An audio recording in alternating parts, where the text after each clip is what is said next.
it's not.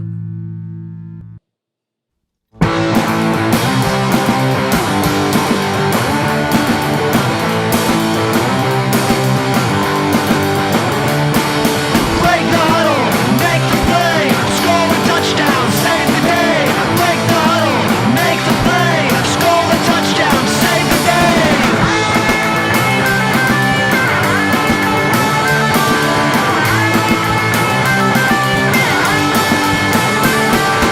Break the huddle, make the play, score a touchdown, save the day. Break the huddle, make the play, score a touchdown, save the day.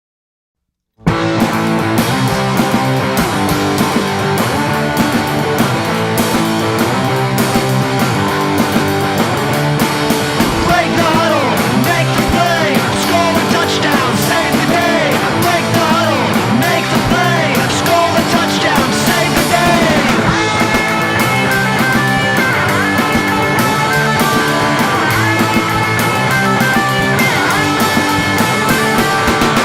the huddle, make the play, score a touchdown, save the day.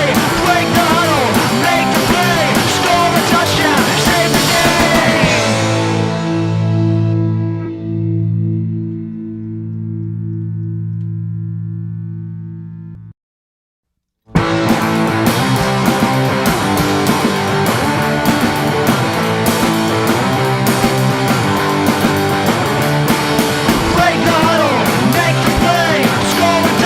save the day. Break the huddle, make the play, score a touchdown, save the day.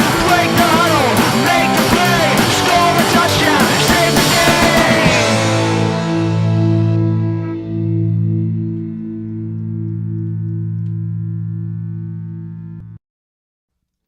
save the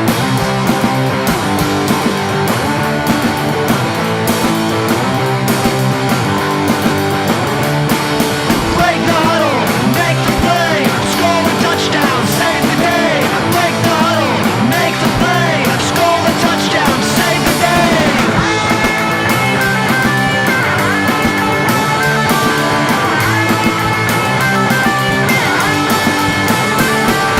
Break the huddle, make the play, score a touchdown, save the day. Break the huddle, make the play, score a touchdown, save the day.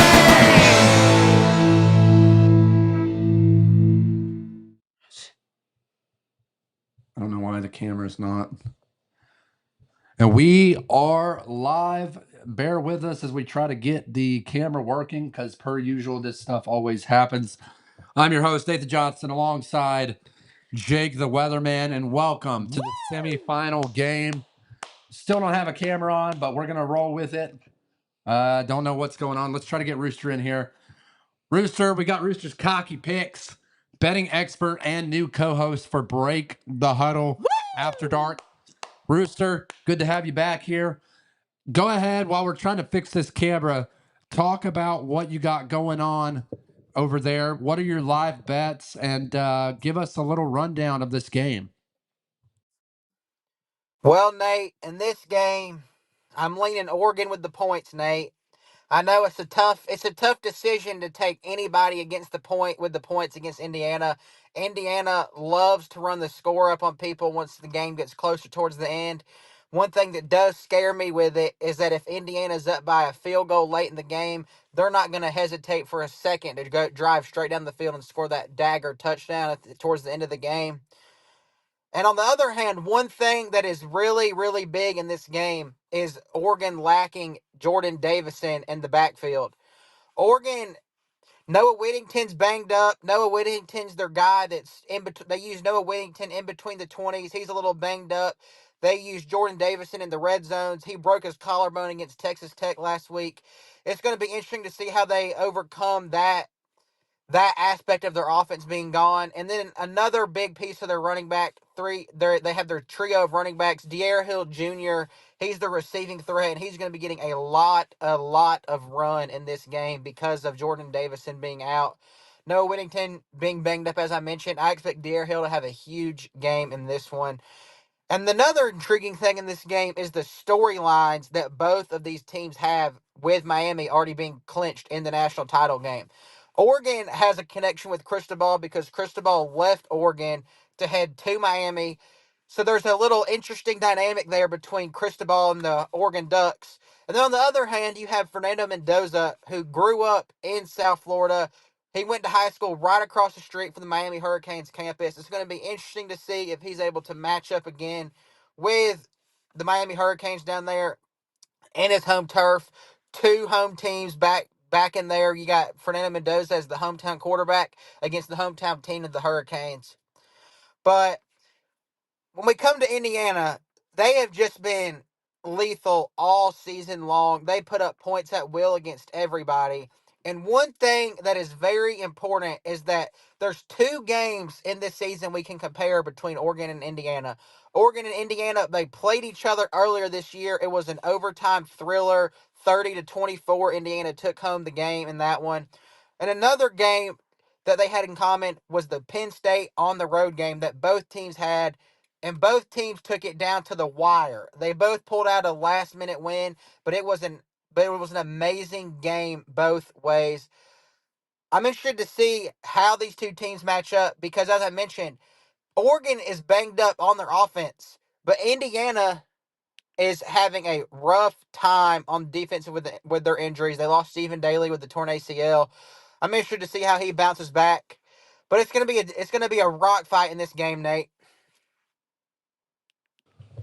Yeah, I'm gonna turn it over to Jake the weatherman for a minute. Jake's got a question for you, Rooster. Jake. Yeah, what's up, Rooster? Man, it's good to be back on here on Break the Huddle with you, big dog. But look, I wanted to ask you real quick, man. You always talk about how in college football it's really important to look at the quarterback matchup, and that 8 or 9 times out of 10, usually the team with the better quarterback has the edge and comes out with the win. So, who do you give the edge to in this quarterback battle for this game tonight? Do you give the edge to Dante Moore, or do you give the edge to Heisman Fernando Mendoza? Well, that's a very interesting dynamic in this game because, as we know, these two quarterbacks are the top two quarterbacks when it comes to NFL draft status this season. And when it comes down to it, Dante Moore is the more talented quarterback. He has the better physical traits. But Fernando Mendoza, he's just an absolute ball player. He'll run out of the pocket, make scrambles when he needs to. We saw it time and time again against Alabama. He won the Heisman Trophy. And I know he has all those accolades, but I have to give the edge to Dante Moore in this game simply because of the weapons he has on the outside.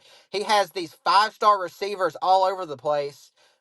And Indiana, I know they've been performing all season long, but they just have a ragtag bunch of JMU receivers and 3 stars.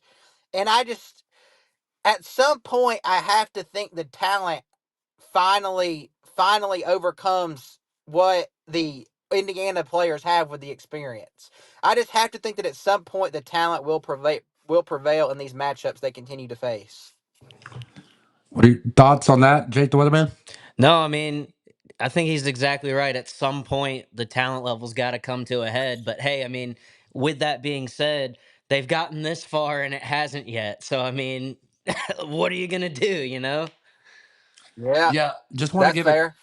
just want to give a quick shout out. We just got a comment already. Said, quote, nice hair, Nathan. Really appreciate the support, Rob. Mr. Rob, a huge fan of Break the Huddle, so really appreciate the support. Later on tonight, we have a lot coming up tonight, gentlemen, ladies and gentlemen. We've got Roosters cocky picks for pregame, halftime analysis, and postgame reaction. Jake and I will be live the whole time giving in-game commentary and analysis. We'll have our rules expert, America's favorite uncle, Uncle Buck, on standby. And also, to let you guys know, we will have, for the first time tonight, yes, that is correct, a halftime show. And boy, is it going to be incredible. We Yeah, have none baby. other than the Aromas coming over tonight via stream live from Detroit, Michigan. You won't want to miss out on that. These guys are electric. No pun intended, maybe pun intended. These guys are the real deal. We really appreciate them joining tonight. It's going to be an exciting night. Jake, I'll turn it over to you as we get ready for this game, and we'll get Rooster back on here.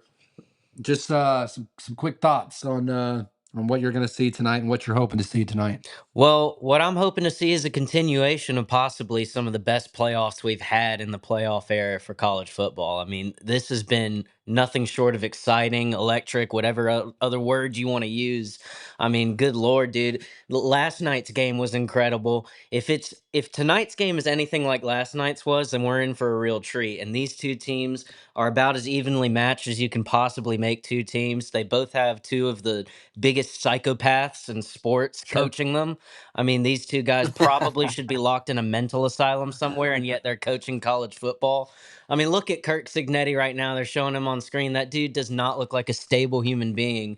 And then we've seen all the crazy nonsense that Dan Lanning hypes his team up with in the locker room, so he should probably be locked up as well. And yet here we are coaching against each other in the college football playoff semifinal for with a chance to go play Miami. So Yeah.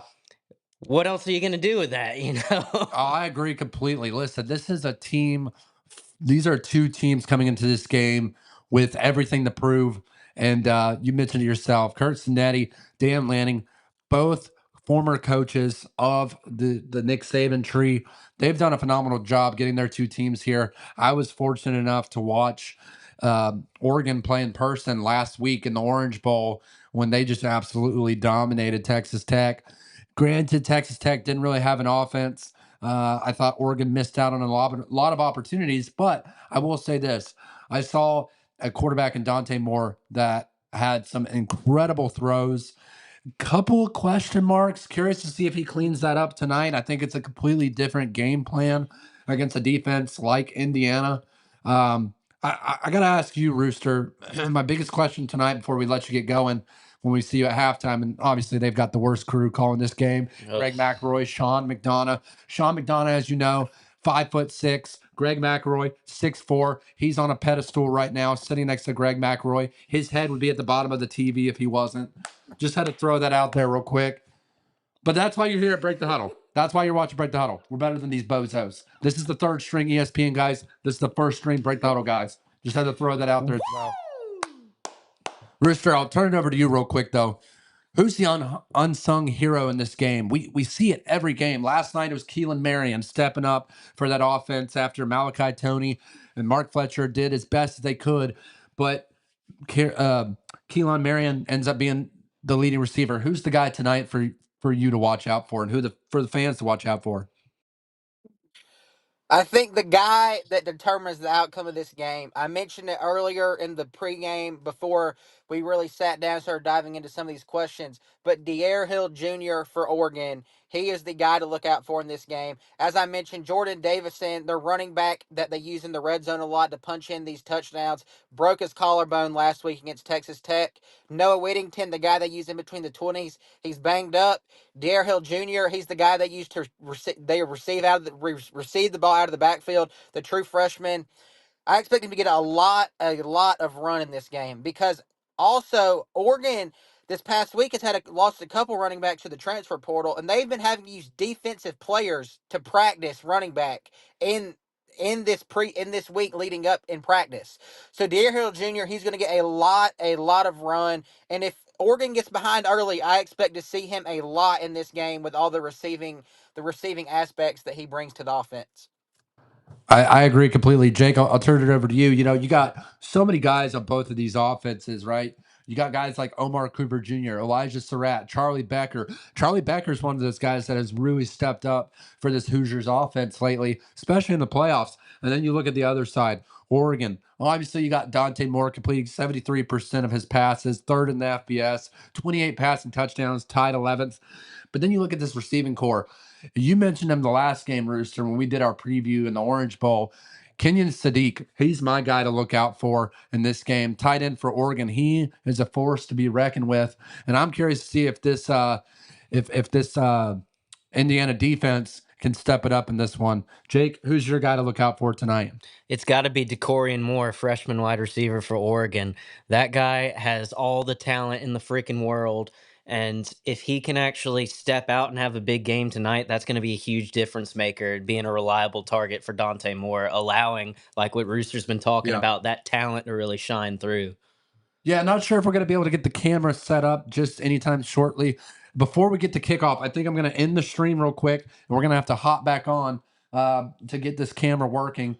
Really apologize for the technical difficulties. I know, shout out Uncle Buck. He tells me not to apologize, but listen, when you get as big time as we do, we should be better than this. We should have known the camera was going to mess up. It's too late to apologize. Too late to apologize, but don't go anywhere. Make sure you stay right here on Break the Huddle on YouTube, on Twitter. If you're watching on Twitter, really appreciate all the support. If you haven't already, hit that subscribe button. I won't tell you to like this video because we're going to end it real quick, but make sure when we come back on live in just a second, you hit that subscribe button, you hit that like button, because we're going to be here all night giving you in-game commentary and analysis. Like I mentioned, we got the Aromas coming on at halftime show. Great band in their own right. I know these guys personally for years. We can't thank them enough for being here tonight. I'm pumped. We've got two high-flying offenses, two really good defenses, two psycho coaches, and a hell of a halftime performance on the way. So stay tuned. Be sure to stay on stream. Be sure to get ready. I'm going to try to set up this camera once more. I'm going to turn it over to Rooster with any closing thoughts he might have. Rooster, go ahead. My closing thoughts to keep an eye on before this game starts is going to be, can Indiana's defensive line stop the run? If they can stop the run early and make Dante Moore a one-dimensional quarterback, this can get out of hand quickly, because we saw against Texas Tech, he will make mistakes if he is given the opportunity. If Indiana puts Oregon in third and long situations, it might get ugly quick. And on the flip side, the same thing goes for Oregon. Indiana has not made many mistakes at all season long.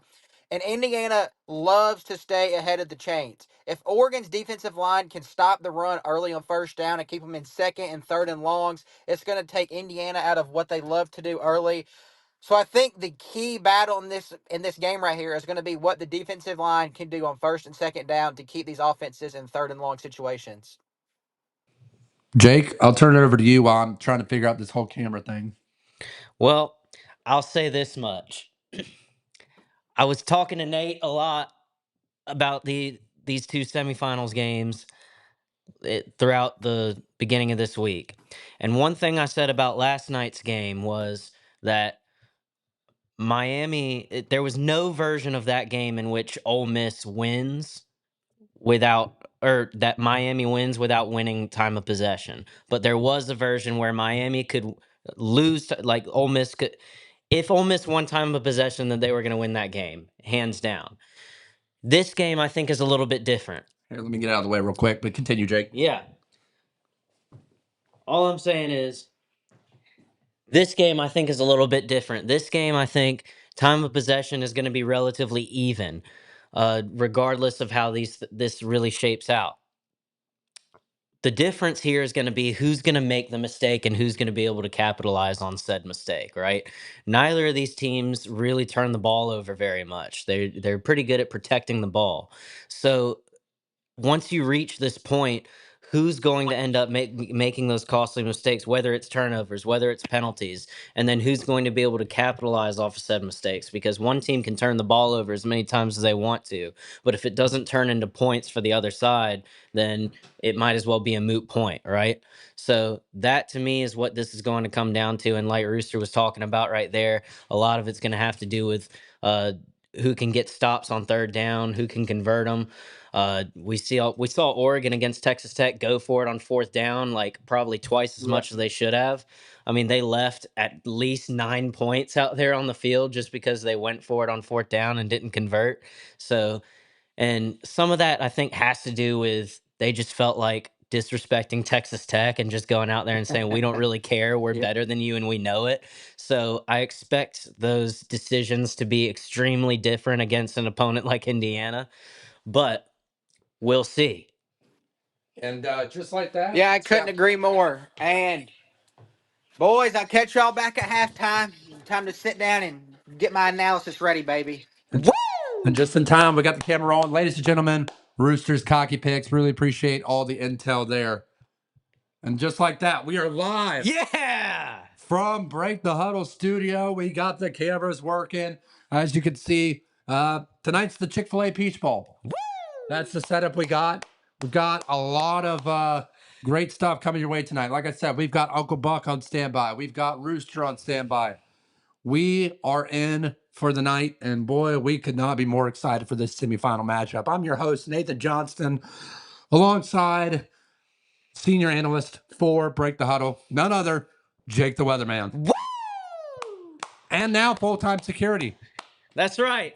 Jake, you want to explain real quick what's going on over there? Well, basically, we've had some riffraff try and break into the studio, Yep. and you know, because we are not over 1,000 subscribers yet, Sure. we are not making ad revenue. So we are unable to afford our own security. So we are having to hire from within Break the Huddle Studios. I was the number one choice for the job, of course. And I humbly accepted my position. And it came with a few perks, as you can see. But yeah, Congratulations. yes, sir. Thank you so much. Thanks for being here. I won't waste this opportunity, I promise. I know you won't. That's why I hired you. But yeah, so we're gonna keep the riffraff out and keep only authorized personnel in as Sure. we analyze this amazing matchup tonight. Absolutely. It just, again, real quick, I want to emphasize we will have a halftime show at halftime from the greatest bands in America, the Aromas. They will be live, like I said, at halftime. Can't wait for that one, but it's going to be a good show.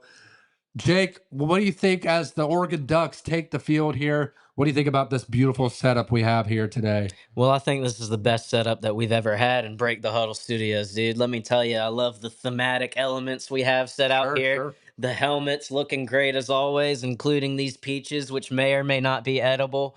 In case you're paying They're attention to the edible. time They're of year. edible, but they are hard as a rock. I will tell you that much. Well, There's that one edible, one.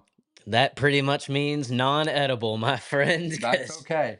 We got the sauces, we got the chips, we got the peaches, we got the helmets, and we are ready to go as both teams take the field. The captains are heading out to midfield for the coin toss. Interesting single file here, Jake. Usually they come out in a row. This time it looks like a kindergarten hallway single file line. Yeah, it's looking really weird. They finally get in position. Real quick, while we have a second, Rob made another comment. Let's bring it up. Rob said Sean McDonough needs some hair. Well, I couldn't agree more. And listen, if he needs a donation, be more than happy to give him some. Got plenty here, Rob, and we'd be happy to help at Break the Huddle. Anything we can do for a 5'6" man with no hair. For our follically challenged folks. Yep. So appreciate it, Rob. Appreciate you joining tonight. I know everyone's excited. If you haven't already, hit that like button, hit that subscribe button. If you're tuning in for the first time, this is Break the Huddle After Dark. We provide in-game commentary and analysis. Oh my gosh. Hang on. We've got to bring in, ladies and gentlemen, rules expert, America's favorite uncle, Uncle Buck, because we just found out who the head ref for this game is. Oh no. Uncle Buck, you there? Let me get you in here. Uncle Buck, what's going on? What do you have to say about this head ref here? We got no neck tonight, so I'm going to be a busy man. And if you don't know already, No Neck has to be the worst ref in America. I mean, look at this coin toss. It is definitely going to favor. Oregon. Yep. Nope, favored Indiana. So, Well, that'll be the only thing favoring Indiana tonight. Yep. So I am going to be one busy rules analyst tonight because he is the worst. And must I say, I gotta contradict Rooster here. I'm going to go with Mensa minds over talent because I think as a Mensa person myself, I think Mendoza has the mind to win this game, and I will take the mind over talent any day. That's all I got. Genius. well, there you have it, ladies and gentlemen. America's favorite uncle, Uncle Buck. I'm sure it won't be long before we're getting you back on here. Let's go back to the main scene. Appreciate it, Uncle Buck. Let's get back over here to the main feed. Jake, they're down there interviewing the coaches. We almost sent Brad down there tonight. We couldn't make it happen. Nonetheless, we are here live in the studio. Hopefully, we can hire Ashley one of these days, man. It'd be great to get a sideline contributor, have a full crew. That's down the line. We're going to travel on the road for a game day experience next year, man. We're going to make it happen. In the meantime, for both of the coaches' interviews, one, it looked like Kirk Signetti didn't have any arms. He just came out there armless. And then after that, while they're interviewing Dan Lanning, it looks like he has no idea what to do with his hands. Kind of looked like Ricky Bobby a little bit. It looked a lot little like bit. that, actually. The car, it drives real good. We're going to see what happens right here. Indiana deferred. They'll get the ball in the second half. They're going to kick off tonight. And we are in for one heck of a game here in Break the Huddle studio. Really appreciate everyone joining tonight. Oh, yes. The kickoff is about to commence. And here we go. It is in the field of play. Oregon's going to have a chance to return this round. Oh, my God. And boom. Killed. Boom. Right out of the gate, Baldwin Jr. sets the tone for this Indiana defense as they take the field. I mentioned last week, Dante Moore struggled a little bit in the pocket. Let's see how he does here tonight. Let's see how this offensive line holds up. And I know Rooster and I talked about it. They got to use Sadiq, man. They got to chip these ends. They got to give Dante Moore as much time as he can get in that pocket, because otherwise it's going to be a long night for this offense. Well, what I'm really looking to see is the guy that I mentioned earlier, their true freshman, DeCorian Moore, because that guy is going to have to step up exactly in those situations, like you're saying. And we have an injured player for Indiana Not good. already. First play, oh man, Not good. Not good at all. But I think he's up. He's up. He's all right. There we go. Now get him off the field. Yep. And Rob just said something else. He said, quote, Texas Tech defense was legit.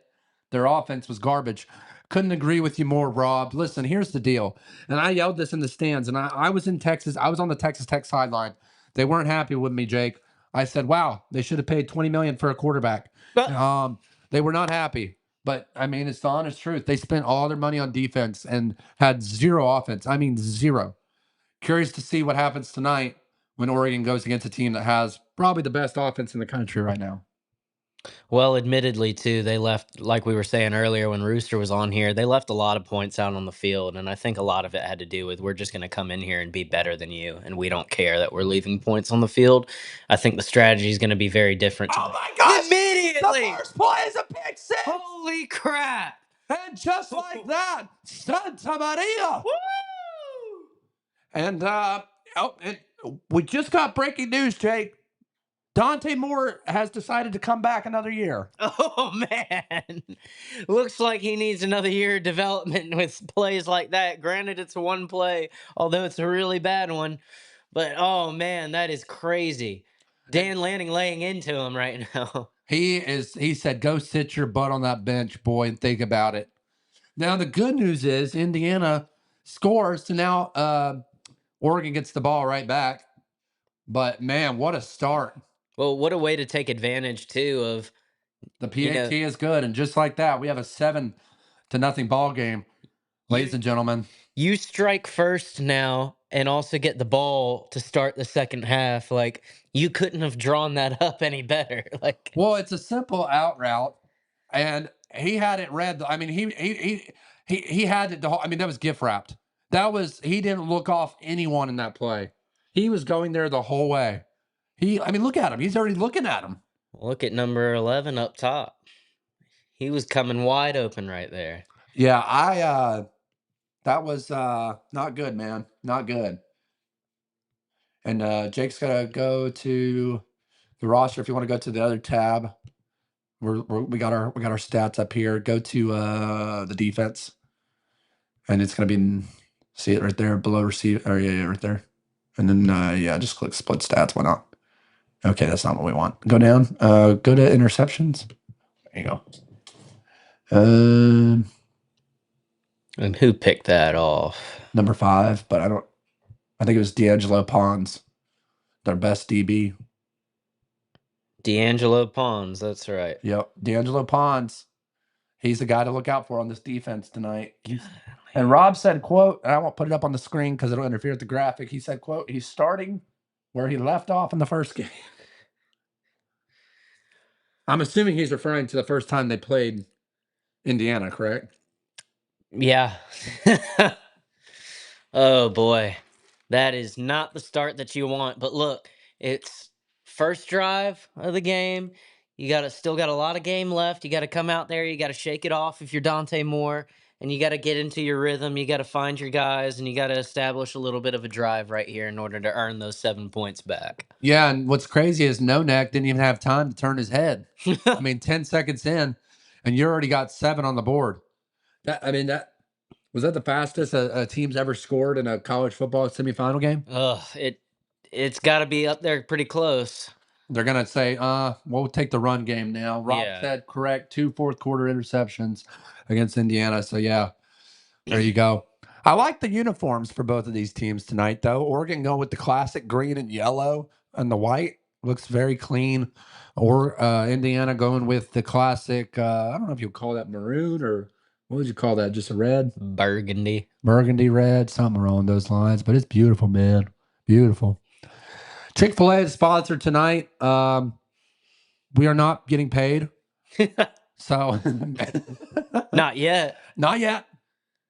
Randall's in the chat, ladies and gentlemen. Randall has just Woo! shout out Randall. He said first strike. Yeah, it kind of reminds me of last week with the U.S. first strike. It happened very quickly, but we won't get into that. We're focused on the game tonight. I mean, listen, happened overnight, a little bit different, but yeah, Randall, you're exactly right. Indiana strikes first, and man, I think Oregon's going to lean a little bit more on the run game. Surprised they didn't lean on the run game first. And listen, they're drawing up some good screens. Oh my gosh, met with physicality. Wow. Jake, they pick up the first. This is going to be a physical game, man. Absolutely. And I mean, they're kind of just taking it slow right now, which is exactly what they need to do. Sustain a drive here. This needs to be at minimum 8 plays. At minimum, and I'd say at least 5 minutes. I Yes. think you got to take some time off the clock. You got to keep Mendoza off the field for the time being, and you got to play smart football. Dante Moore cannot afford to have another turnover because if he does, this team will capitalize. And that was the thing against Texas Tech. You knew that they weren't going to capitalize on turnovers or on fourth down conversions. So, yeah, and this one, it's a little bit different. You got to make sure that you execute, and you got to stay ahead of the sticks. I think Rooster mentioned it. I think you mentioned it as well.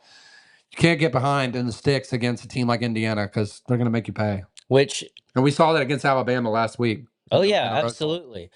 And so far, Oregon doing a pretty good job of establishing the run and doing exactly what you're talking about. Of course, outside of that crazy first insane play. But on this drive here, staying ahead, Oh, you got to and he catch drops that. that. Unbelievable. You got to catch that. I think that was Malik Benson. He, No, that was Johnson. Johnson. Unbelievable. And now you're in a 3rd and long situation. Dang. Oh boy. Who had the pick? And you D'Angelo Pons there. You can't have plays like that, especially after what just happened to you. You've got to bring those in. I mean, there's nothing else Dante Moore can do right there. He put the ball right where it needed to be, but you got to bring it in. Appreciate everyone tuning in tonight. If you haven't already, be sure to vote in the poll. We'll be ending it at the end of the first quarter. Who's going to win this game, Indiana or Oregon? Right now, 67% Indiana. Good over the middle throw right there. Gets north and south. Really north. I think that was Benson. And you're going to have to hit Benson a lot tonight. Oh, yeah. Rooster has been high on him all year. And this is a guy to keep an eye out on for sure. Well, you're going to have to find him in situations exactly like this. Yeah. Right here. A short little pass that then goes for a lot of yards after catch. Agreed. And look how close that was to Oh. helmet. Oh, man. But that's the thing is like, Dante Moore makes some throws where it's like, okay, he'll fit it like that one throw earlier that Johnson should have caught. Yeah. Perfect throw, just didn't catch it. But then he makes other throws where he looks at the receiver the whole way, and it's a gift. It was gift wrapped. Yeah, basically walks him down and just totally gives up 7 right there. But now, I mean, with that being behind them, doing a good job of remaining calm, sustaining this drive, moving down the field. 2nd and 7 now. Let's see what the landing draws up and all of Sure. them. And there we go. No comment. Rob, hope you're enjoying the game. Enjoy the show in its entirety. We know Uncle Buck is. Probably a lot. And Randall, too. Oh, I hope Randall is. So, yeah, they're going with the ground and pound. Third short coming up, about 3rd and 3. This offensive line's playing good so far. They haven't made any big mistakes, and outside of Dante Moore, looking at his receiver for the pick 6, he's doing a little bit better this drive, Jake.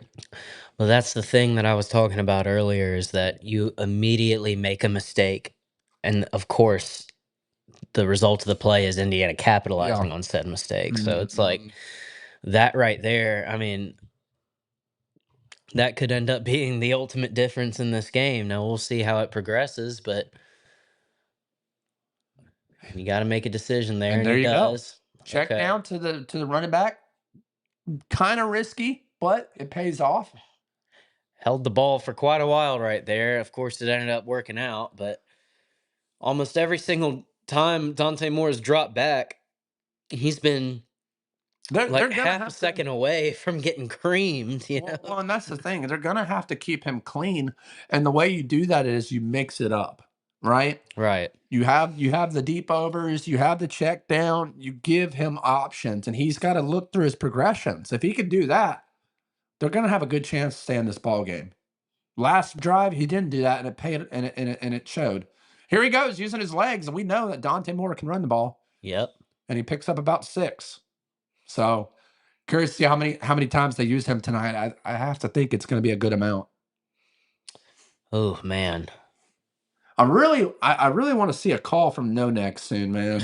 I really want to see No Neck come up with something. I actually kind of hope we don't hear a whole lot from him. Whoa, jeez, and we won't see America's favorite uncle. Well, I mean, not entirely, you know, like Sure, let's sure. hear from him a little bit, but the less we can see from No Neck, the better this game will probably be overall. Agreed. Agreed. So here we go. 2nd and 4. Little play action. They're coming after Moore. He rolls out. And what did I say? They're going to have to. Wow, the camera guy. Oh, Jeez. I and hope he got a good shot right there. He might have gotten a crotch shot. the camera guy just got a lot of footage of Boy, did Sadiq's. he ever. He saw all 3 legs. Oh man, that was. I mean, you want to talk about getting caught in 4K. Jeez. You want to talk about delivering the package? That might have been 6K right there. Whoa. Unbelievable. So Will Stein, offensive coordinator, Uncle Buck, a huge fan of him, coached at UTSA when they won 11 or 12 games with their 10th year quarterback that year, Harris, finally graduated. You know, and that's what surprises me. He got all that eligibility, but all these other guys couldn't. Yeah. But here we are, the first time out, I guess, of the game. And while we're at commercial, let's talk about what's coming up. Guys, this at halftime, we will have none other than the Aromas. You won't want to miss out. The Aromas are a band, a great band out of Detroit, Michigan. Great friends, great fans of the program here at Break the Huddle. And man, we're excited to have them on. Really appreciate everyone joining tonight. So make sure you stay locked in right here on Break the Huddle After Dark Live, because you're not going to want to miss out on a great performance from the Aromas. It's going to be a great show, great night. We've got all of the cast here. We've got Jake the Weatherman. We've got me, the host. We've got Rooster's Cocky Picks on standby. We've got America's favorite uncle on standby. Going to be a great night, guys. We hope you'll stay tuned in, and be sure to hit that subscribe button if you're new here. We're trying to get to 1,000. We're at 934 right now. Really appreciate all the support. Jake, early on, quick pick 6, but you got to get it out of your system if you're Dante Moore. They're coming up with a very methodical drive here. Yeah, and I mean the one advantage they have going for them is exactly what you just mentioned, that okay, if you are going to make a mistake, you just made one of the most costly ones, but at least it was at the very start of the game. 10 seconds in. Right. So you've hopefully got it out of your system, and you are you're putting together a really good drive right here. Yeah. Now it becomes you got to finish. Yep. You've got to put points on the board, even if it is just 3. You got to respond with something. Ideally, of course, you immediately make up for the pick six Sure. you just threw by putting 7 on there, but you've got to come away with points. This cannot end in failure or, God forbid, another turnover. Yeah, and Rob Weatherly just said, quote, "Are they playing in the parking lot by the car with flat tires?" Actually, funny you asked that, Rob. No, they are not. First of all, they will be playing at their home studio. Secondly, that car is no longer here. It was finally towed away. I think the owner might have been evicted from his apartment because I have not seen them either. And there was some furniture and things in the parking lot, which usually is an eviction. Is there a potential that they were evicted from the country? Um, I can't confirm nor deny that. I don't know, and I've been PR trained enough to say I don't know. I'll find the answer and get back to you. What a very George W. Bush level answer. Well, we don't know. We're talking to people. We're figuring things out. We're Yep, listening to the experts, and sure. we're coming up with a decision very soon. Yep, that's exactly what we do here at Break the Huddle. We make things happen. Got a great setup here tonight. Want to really appreciate the Break the Huddle crew for setting this up. We've got some sweet and spicy sriracha sauce. We've got some Chick-fil-A sauce. We've got some peaches in the middle that are definitely not ripe.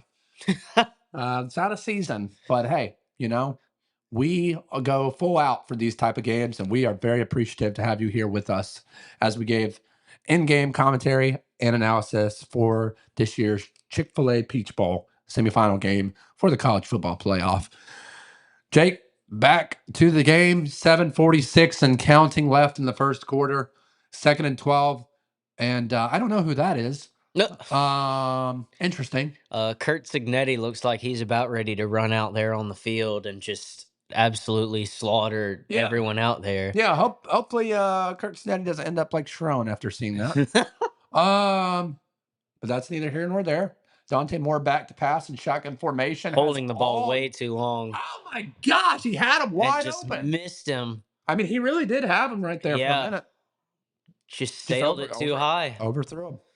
And now it brings up 3rd and long. And again, you don't want to be in this position because right now, advantage Indiana. But the first down play leading up to this, because now it's 3rd and 12, on the first down play, it was the first time that Indiana's actually been able to stuff the run for less than 3 yards, Yep. and in fact, a 2-yard loss. So, I mean, maybe they're starting to tighten up here after the timeout. Maybe that's what Signetti looked so upset about, although I think that's his natural state, is looking like that. Well, the problem is you're keeping. Oh! And just like that, they go back to Johnson, and he catches it. Jamari Johnson. We talked about the unsung heroes in this one, and here we are. 19-yard touchdown right there to the tight end, Jamari Johnson, in order to hopefully, after the extra point, tie this game up. And a 14-play, 75-yard, 7.5-minute drive right What did we there. say? We needed to see a drive 5 to 7 minutes. We needed to see. Are they going for 2? No. Okay, I was about to say. Camera angle had us a little weary there for a second. That was a really strange camera angle there. But here we go. Extra point is up and good. So they answer back. It's 0-0. 7-7, but 0-0. Essentially. But here's the thing. It's tied up 7-7. Indiana has not yet had a chance to possess the ball. No. So, and we're halfway through the first quarter. So, I mean, a little over halfway actually at this point. So, how do they come out? What do they look like, you know? Well, I personally like the idea of them taking a shot early. I think they got to establish their dominance, and you have the receivers to do it. I wouldn't be surprised if they come out in the first play, set up a little play action, and go deep. Granted, they're probably going to play it safe and run the ball, but I'd like to see a throw deep down the field. That could be good. I think what I'd like to see out of them instead of that is them to do something similar to what Oregon just did. Take a long drive, take your time, methodically march down the field, possess the ball for a little bit, Yeah, right? After what you just saw, don't keep Oregon's defense on the field for a little bit since they haven't touched the field yet at all. sure, Get sure. your defense a break. And then at the same time, you establish a little bit of a rhythm because, again, you haven't possessed the ball at all yet. Mm, But you also potentially throw Dante Moore off of the rhythm that he just created for himself. yeah, yeah. Interested to see what happens. Let's bring in Uncle Buck. Let's bring in America's favorite uncle here for a minute while we're on commercial. Uncle Buck, we know you've been watching the game closely. Um, what what have you seen tonight? As far as potential penalties go, it's been pretty clean. Do you think they could have made a couple calls here early? Haven't seen any calls yet, but I think No Neck is setting them all up for critical time. So what I'm gathering is you expect the ref to just start throwing the flag in very weird, awkward situations. That's what he always does. So we're talking like fourth quarter, driving down the field, score the game-winning touchdown. All of a sudden, Yep, unnecessary roughness. exactly. During Blue Chew time, that's when it happens. Yeah, I couldn't have said it better myself. Well, we'll check back in here in a minute. Really appreciate it, Uncle Buck, America's favorite uncle. Jake, we're back live at the Peach Bowl, Chick-fil-A Peach Bowl, and we are getting spammed right now in the comments. We need to. Woo! No, that is not good. We are banning this guy. Goodbye. We just banned him.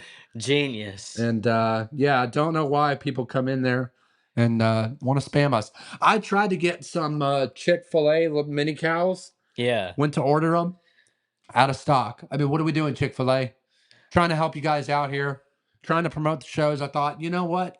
I'll get a couple of cows. I'll put them on the shelf behind us. I'll sit them on these peaches. No. We'll eat more chicken. Yeah, sure. Why not? Jake and I had 30 nuggets earlier. We still got fries. We still got Chick-fil-A cookies left. We've got the whole shebang. We've even got chips. Did we get mini cows? No. Well, I guess you can't have it all. No, you can't. But we do have a great game tonight as No Neck calls the touchback here. Yeah, Uncle Buck made America's favorite uncle made a great statement there. He said that he expects the guy to start making some absurd calls. What a throw! You see what I'm saying? Yeah. He's definitely Not to got the change. arm talent and the Yeah, mental acuity. yeah, not to change subject, but they were just showing a replay of that throw and catch. All right, so here we go. Indiana takes the field, and yeah, they run it. And they're going to have to establish this run game because that's where everything starts for Indiana. As much as we talk about Mendoza, he is the point guard of this offense, completing 72% of his passes this season, 227 passing yards per game, and 36 total passing touchdowns. We know he can use his legs. He's gained some weight over the season. I think he's at around 225 right now, according to my inside source says. And yeah, I think we're in for it. Shotgun formation, Mendoza makes a quick throw. I wouldn't be surprised if Mendoza's a little nervous here early on in this game. Just kind of coming out a little skittish, a little afraid to go down the field. Yeah, I mean, I could absolutely see that. We'll have to see what he does here on this third down play, but so far, a run play that went just about all of nowhere, Yeah, and then just a short little pass right there for a couple yards, bringing up third and four. All right, let's see what he's got. they're bringing blitz zero All of it was back picked shoulder. up. What a catch! Holy crap. Number 13. Dude was all over him, and he still brought it in. What a catch! Not the best of throws, but what a great catch by Elijah Surratt, number 13. Wow. And like I said, they've got the dudes. These DBs are going to have their hands full, no pun intended, all night long. And Man, when you got receivers that can catch like that, you can kind of just throw it up there. Yeah, you can kind of just throw junk and it doesn't matter. And that wasn't a bad throw, but yeah, I agree. You can just kind of throw it up there and Well, most quarterbacks wouldn't even make that. They'd look at that and say, "My guy's covered." very true. Very true. If you haven't already, hit that subscribe button if you're joining us for the first time. I'm your host, Nathan Johnson, alongside senior analyst and co-host for Break the Huddle After Dark, Jake the Weatherman. Woo! Really appreciate everyone joining tonight. We're Break the Huddle After Dark. We give in-game commentary and analysis. Best thing to do is sync up your TV and view us on, and you can exit out of that one. Yeah, use the other one. There you go. Appreciate all the support tonight. Come on, guys. We got 6 viewers in here. Let's get up to 6 likes. I know we can do it. Right now, Jake, 71% say Indiana is going to win. We're going to end the poll after the first quarter. Would you agree with the poll so far, Jake, or what are you seeing so far? I mean, it's going to be a close game. I mean, as for me right now, it's a little too early to tell given everything that's happened so far. I need to see Indiana march down this field, and it looks like they are as of right now. Look at that But offensive line. Look at this. unbelievable. And of course, No Neck going to take a really long time to blow the whistle. We'll talk to Uncle Buck about that here in a minute, but that's something that happens a lot when he's reffing this game. Just takes way too long in order to blow the play dead, and Someone gets hurt, someone fumbles, they review it, we bring in Uncle Buck, the rest is history. oh man. And both teams right now perfect on third down.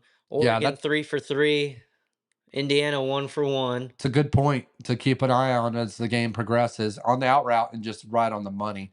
I mean, you know that you have a great offense when you have a guy wearing the number 37 catching an out route Yeah, because that's not a normal number. it's not exactly something you see every day when you turn college football on any No. given Saturday or whatever day they happen to be playing on. wow. I've got a delicious large Dr. Pepper light ice for Chick-fil-A. Unbelievable. Unbelievable. That's your fuel. It's my fuel. Gets me zapped up. Wow. And it looks like both teams tonight are going to go with a ground and pound method here of just running dudes over. Yeah, I mean, in a game last night that saw a lot of passing yards, Yeah. a lot of momentum leaning on the quarterback play. This game so far has been pretty much all runs up until the end with the touchdown pass for Dante Moore. Right. But they're entering the red zone soon. Oh my gosh. And just like that.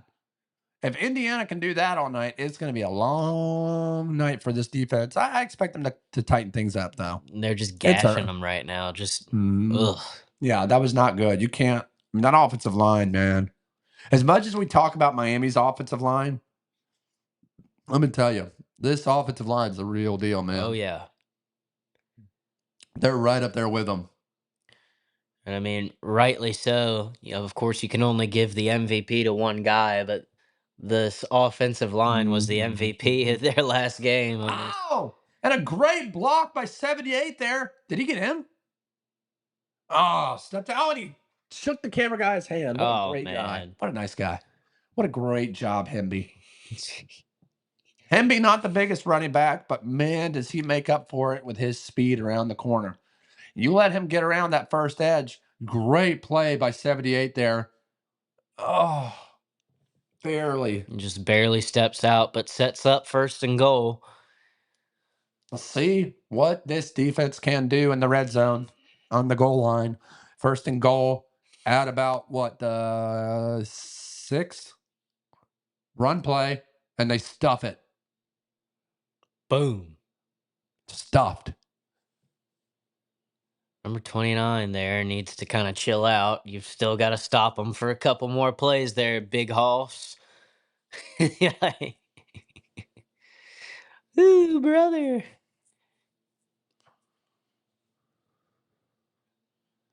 All right, what do they draw up right here?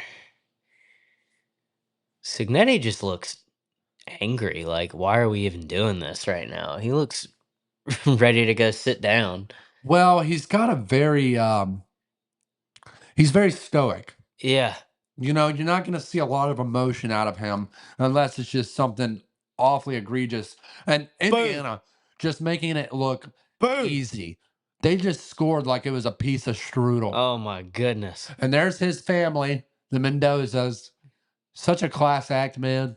His mom obviously suffers from MS. And I'm sure they have done some incredible stuff. Yep. Randall just said in the comments, if I can pull it up, because this other guy's banned. It hasn't loaded on my end yet, but Randall had, there it goes. Boom. Randall says in the comments, quote, Indiana scores again. That's right, Randall. Just like that. They're up. 14 pending PAT. Yep, there we go. 14 nothing. 14. Not much you can say there, Jake. There was a very clean, methodical drive, and that's what Indiana does to you, man. Oh yeah, they just drove right down the field, made it look super easy. Gashed them on a couple big run plays, and Mendoza made a couple key throws there as well, Yeah. including the touchdown throw. This is already shaping up. I mean, this is all in the first quarter. We've had some crazy plays on both sides of the ball for both teams. So, I mean, if this trend continues, then we're in for a real treat, as we hoped and suspected it would be. I agree completely. This has been a close game, and this is exactly what you hope for in a game like this. Let's go ahead and take a look at the stat line as stands right now. Looks like, yep, Mendoza, perfect. 4 41 yards, 10 yards a pass, one touchdown. You know, outside of that pick six, Dante Moore not playing terrible. Um, Run game, Indiana has the lead slightly, 39 yards on 7 carries. It's pretty good. 5.6 yards a carry. Gotta like that. But biggest storyline so far, Jake, has been that early on pick six from Indiana.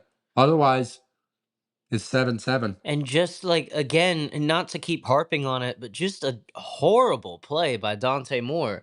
I mean, uh, totally stared him down, Yeah. and he had plenty of other options, as you can see on the other side of the field. Like, that was one of the few plays actually where he wasn't really under all that much pressure. Well, and I'll say this too. Even if he is to go with the out route, he's got to get the ball out quicker. He waited too late. When you're throwing an out route like that, that ball has got to be out before the guy turns. Oh yeah. And yeah, it was a piece of strudel. 62% right now saying Indiana's going to win, 38% Oregon. So the line is shifting as we speak. And if you're tuning in right now, be sure to hit that subscribe button.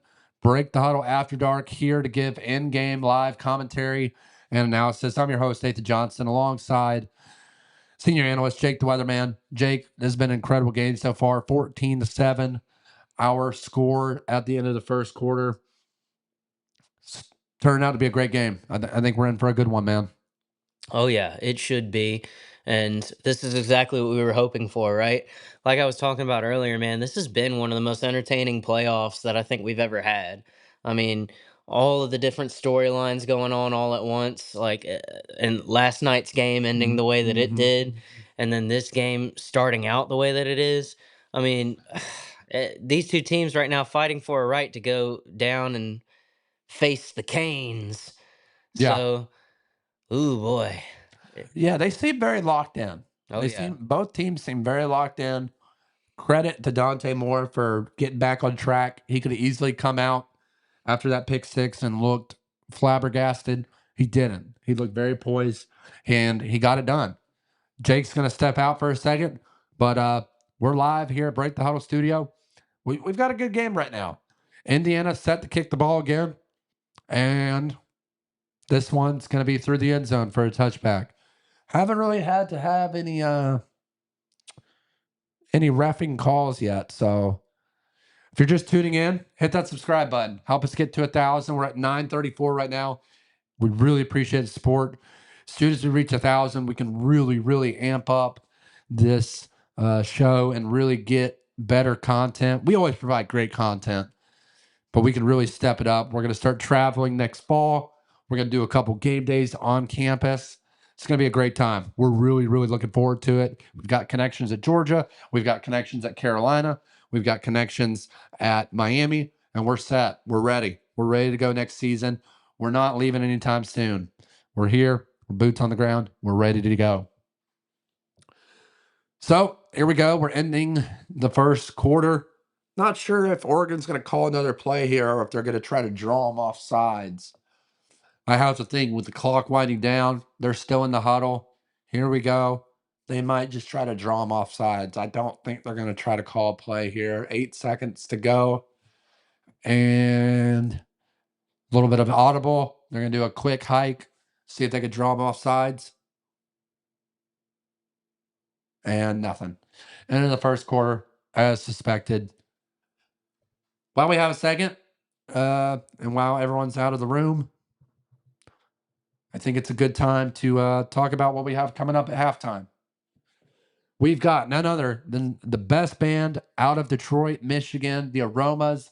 They will be performing here live at halftime. You won't want to miss out. Like I said, the best rock and roll band. If you like classic rock, these are the real deals.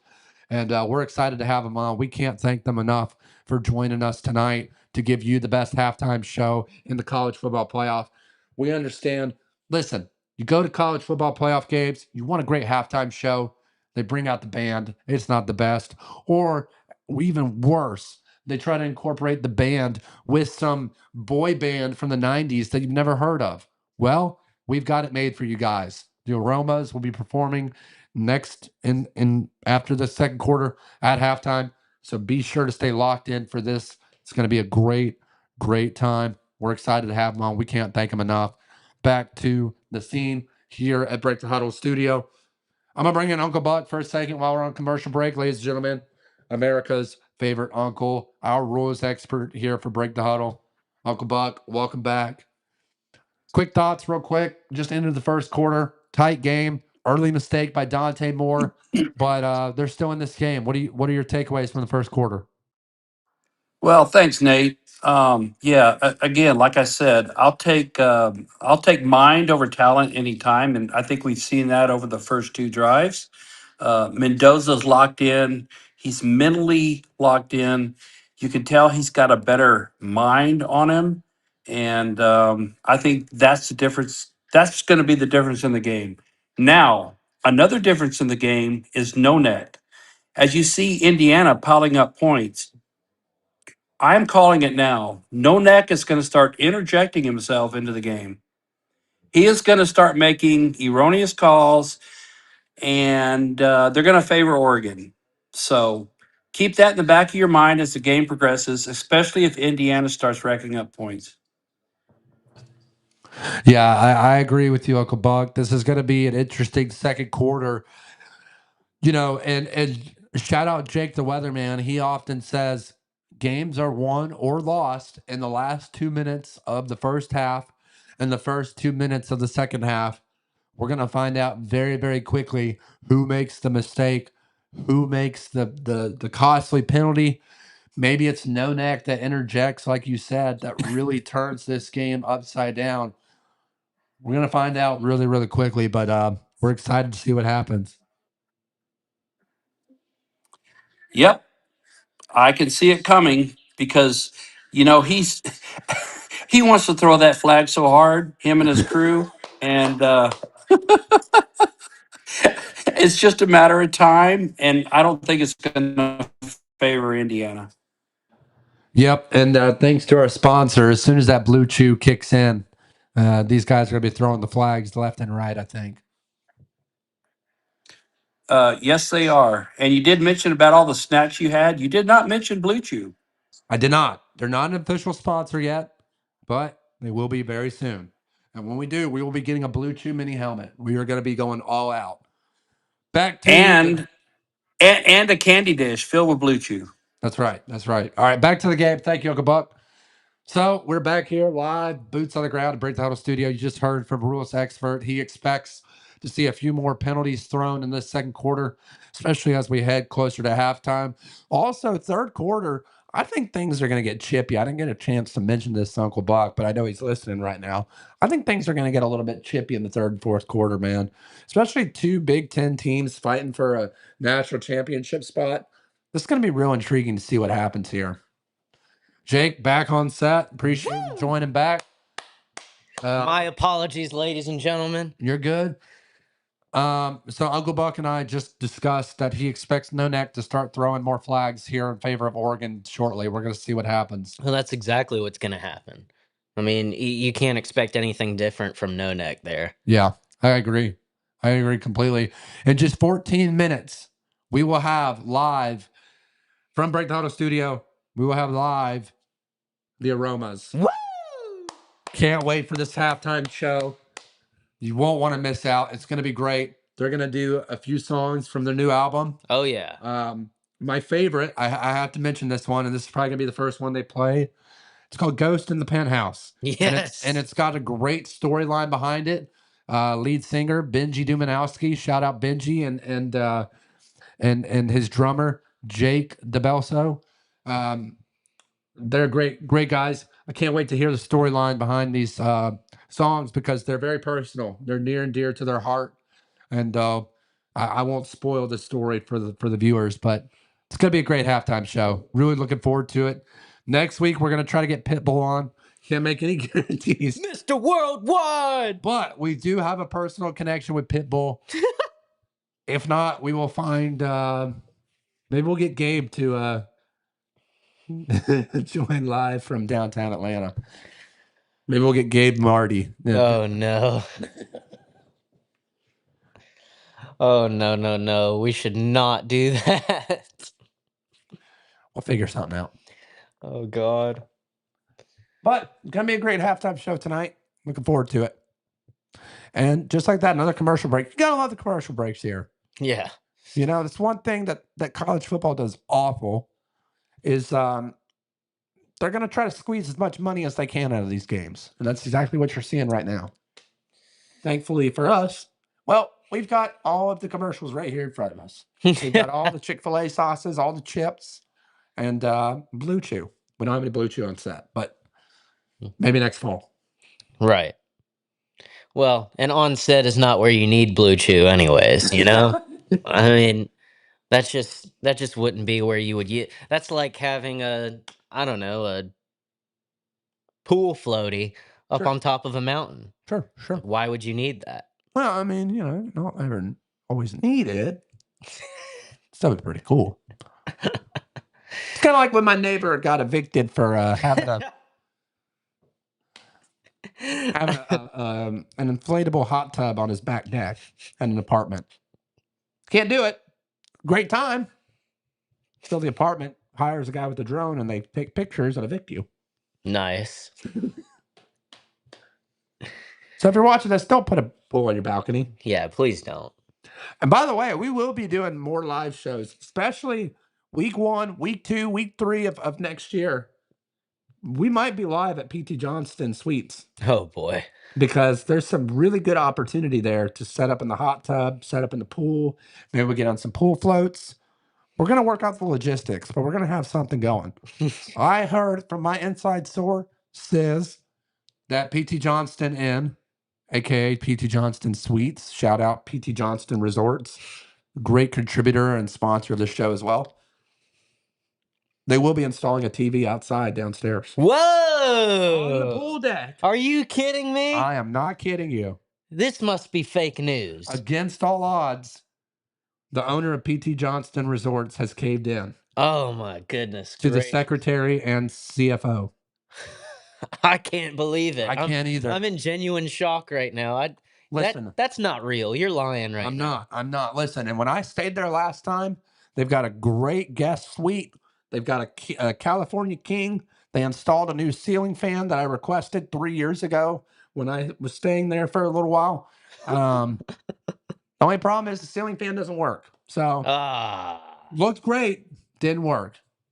Well, we got a comment here from Rob saying next time put the spa in the living room. Yep. And I'll tell you what, Rob, I couldn't agree more. I think that's a great idea. Crack a couple cold sodas, get you a hot sauna. We know our good friend over at CVS Logistics, Brandon, has a sauna. So maybe he can bring a sauna over here next time. Maybe that is something we can incorporate. I did just sign a 1 year lease here at Break the Huddle Studio again. Got the same rate, couldn't resist. So this studio's going nowhere, baby. Genius. We're here for another year. We're locked in. And Indiana setting up a 3rd and long right here, up 14-7. Oregon just punted the ball for the first time in this game. Yeah. Yeah, big chance here. I want to mention this too. Let me see here. Yeah. You know what's crazy, Jake? If Indiana wins this game, and correct me if I'm wrong in the chat as well, would this be the first time that we ever see 2 teams sponsored or endorsed by Indiana in the championship game? And there goes Mendoza. My goodness, he runs like a gazelle. Wow. Like a freaking prancing pony, dude. It's Oh not the my prettiest stride, but dang it, he moves quickly. God. So back to my question, Jake. Hit me. Would that be the first time that we've seen two teams endorsed by Adidas in the national championship? Oh man. I think I think it would be. Because you got I can't think of a time where it's Clemson, Georgia, Alabama, Ohio State, they're all Nike. right. Yeah, I mean, if Florida it's not State, Oregon. if it's not true and there is a time, it's not one that I can remember right now. So, yeah. Because very few teams are sponsored by Adidas. Right. Oh, and here we go. Here we go. Right on cue. Let's bring him in. America's favorite uncle, rules expert for Break the Huddle. Ladies and gentlemen, Uncle Buck. Uncle Buck. What are we seeing here? They call it chop block, no neck, can't even move his head. Do you think that's a good call? Well, I had to first hear the call. It was be- below the blocking below the belt by the defense. So, oh, he went to the.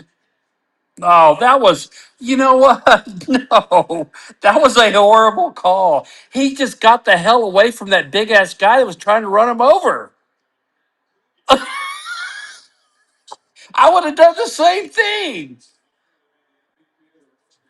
Well, you said, Uncle Buck, no neck was going to make his mark, and there we go, right on cue in the second quarter. It was against the wrong team, but that guy had no intention to take him out at the knees. He was bailing out because some 300-pound plus guy was fixing to roll his ass over. And there we go, Rob saying terrible call. We couldn't agree more, and Yeah. our rules analyst is parroting Expert, exactly. expert. Yeah, dude. Our rules expert, Uncle Buck, right on cue. Really appreciate it, Uncle Buck. We'll get you chimed in here in a minute once we get another call All right. from No Neck. Oh my gosh! Right? Oh my Oh, gosh! that ball got batted away. Almost could have been potential pick six, but listen, like we saw last week in the Orange Bowl, Oregon able to get their hands up and deflect the ball. Oh yeah, and that became a theme throughout that entire game last week. So here we go in the second quarter. We see it once more, setting up another 3rd and long right here. And remember, the only reason that Indiana converted is because of that awful, awful call. Is that John Cena? It's John Cena. I don't know who that was in the crowd. Oh my gosh! Oh, he strips it. Mendoza somehow gets it back. How did he still get that? Oh my gosh! It Down takes goes a huge, Mendoza. huge sack in the backfield. Oh my God. And we're gonna have to ban someone else for the comments. They're trying to put adult content on our channel, and I don't think so. Oh my God. Nice try, buddy. Wow.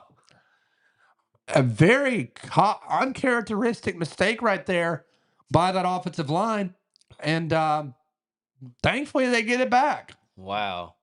Oh my gosh, he got Super drilled. lucky that Mendoza was able to grab that right Rob there. said in the comments, crazy play. We agree. Yeah, dude.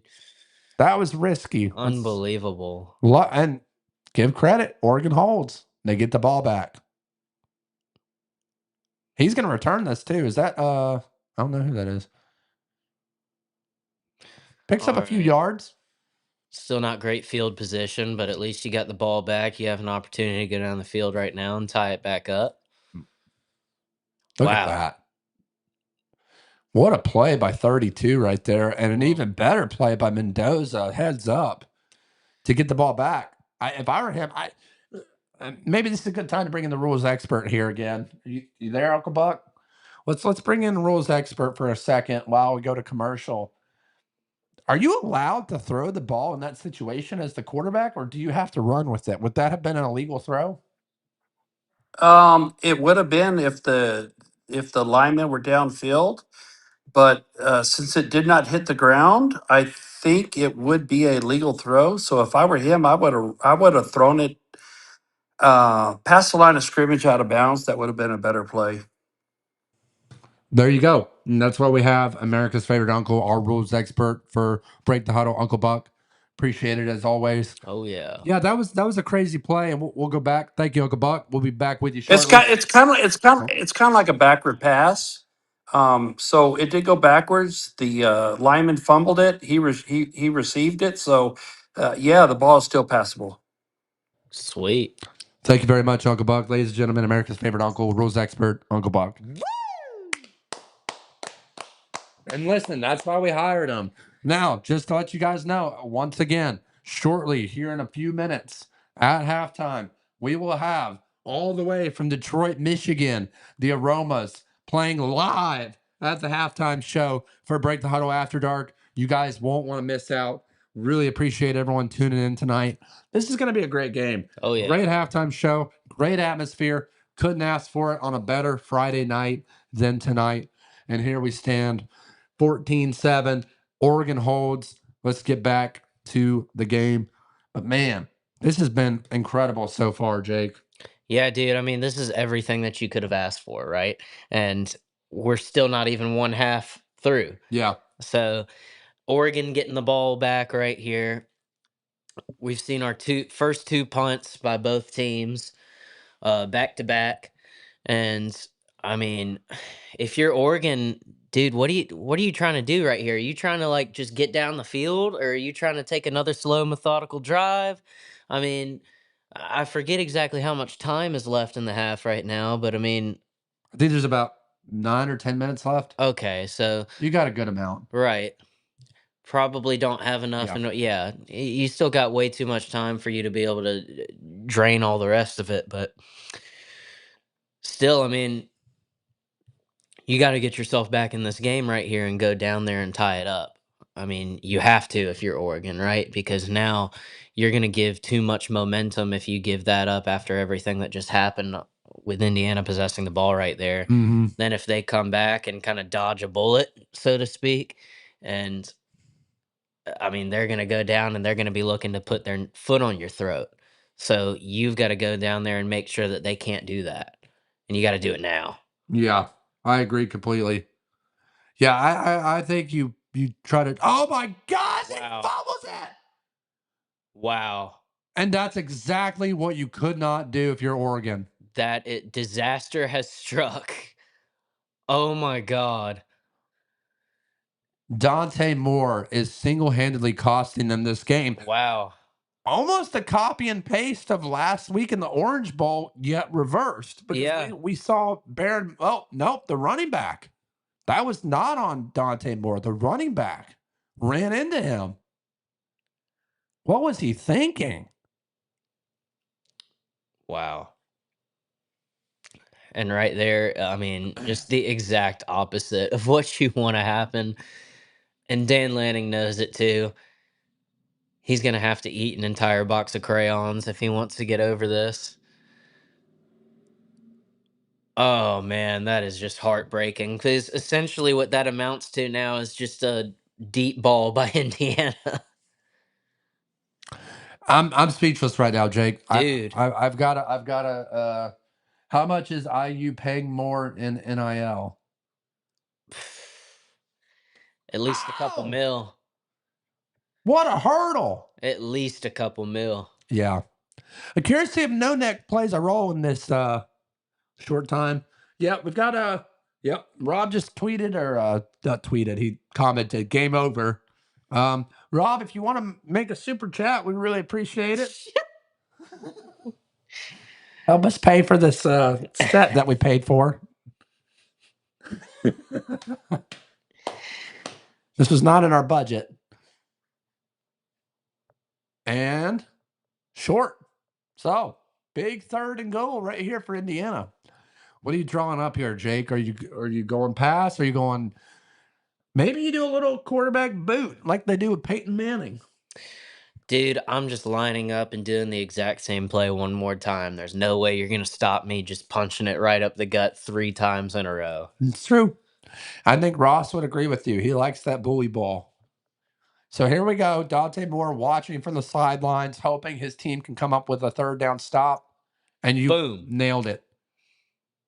And there you go. And Rob just said, quote, my chats are always super. So we appreciate the support, Rob. Kalen Black with the 1-yard rushing touchdown. And if you're Dante Moore, you just got to be sick to your stomach right now. And all of those Indiana fans are getting super boozed up tonight. And yeah, and you got to think Indiana fans really haven't experienced the Atlanta nightlife before. We'd like to send them to one of the best places in the town, Magic City. If you're an Indiana fan and you're watching this from your hotel room in Atlanta because either you got too boozed up to go to the game or you just couldn't afford the tickets, I can promise you can afford a good time at Magic City. If you could not afford the tickets to this game, do not go to Magic City. You will not be able to have a good time. No. Marley said, quote, break the huddle. Appreciate the support, Marley. Rob says, quote, my chats are always super. And of course, Randall, biggest fan of Break the Huddle. Really appreciate the support. Randall says, quote, Indiana scores again. Simply put, and spot on, man. Indeed, they do. Indeed, they Take a do. moment to once again announce that in just under 7 minutes, we will have the Aromas playing at halftime. Our first time having a halftime show here at Break the Huddle After Dark. We couldn't be more excited. Jake, I'm going to step out for a second. You take over. Go Let for it, let man. these guys know what they're in for at halftime.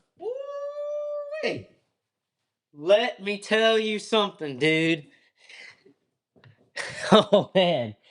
So we had a chance as we were sound checking, getting everything ready for the show. We had a chance to get get a little sneak peek, a little preview of what's to come from the Aromas during this halftime show. And let me tell you something, guys.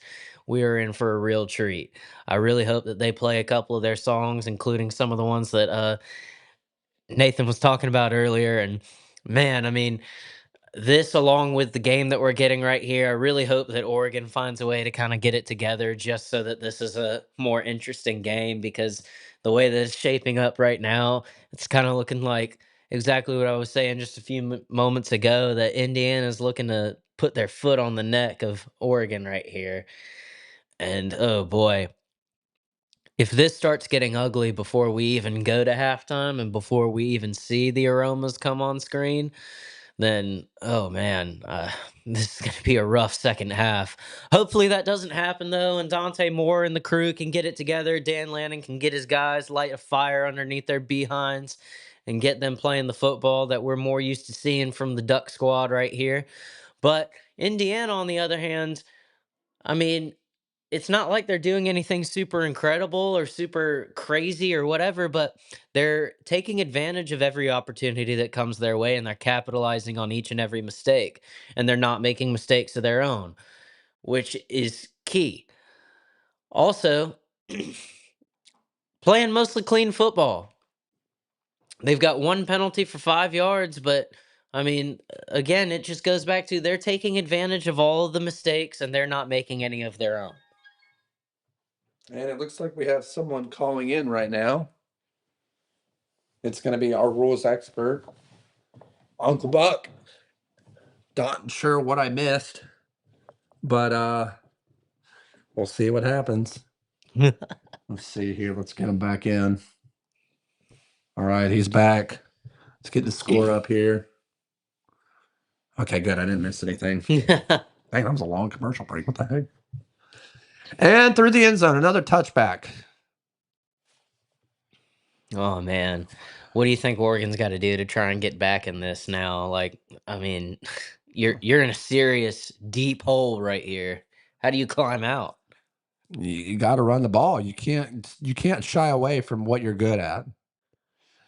All four of these teams in the Final Four have run the ball very Hmm. well. And if you're Oregon, you may be down by 14, but you can't force the agenda. You got to play smart football. You got to play methodical, and you got to come up with another 8-minute drive here. Truthfully, but when you have a run play like that, yikes. Oh boy, Rob said, "quote They got to score points." Well, yeah, it's score points. easier Yeah. said than done, Rob. But yeah, I agree. Katie George on the sideline right now. Not as good as our sideline reporter. No. We don't have one, but still better. Katie George must suck then. She's worse than our non-existent sideline reporter. Oh, and there they go. Just like that. A little check down to the running back turns into a gain of about what, 18? Probably something close to that. And they're driving. So here we go. Oregon trying to play quick. We saw them do this against Texas Tech last week at the Orange Bowl. Not sure if it will have the same effect on a defense like Indiana, but another great run. They pick up 6. We're going to bring up a 2nd and 4. Starting to gain a little bit of momentum. Need to keep it up and keep driving down this field and do what Coach Rob suggested in the comments there, which is score some points, man.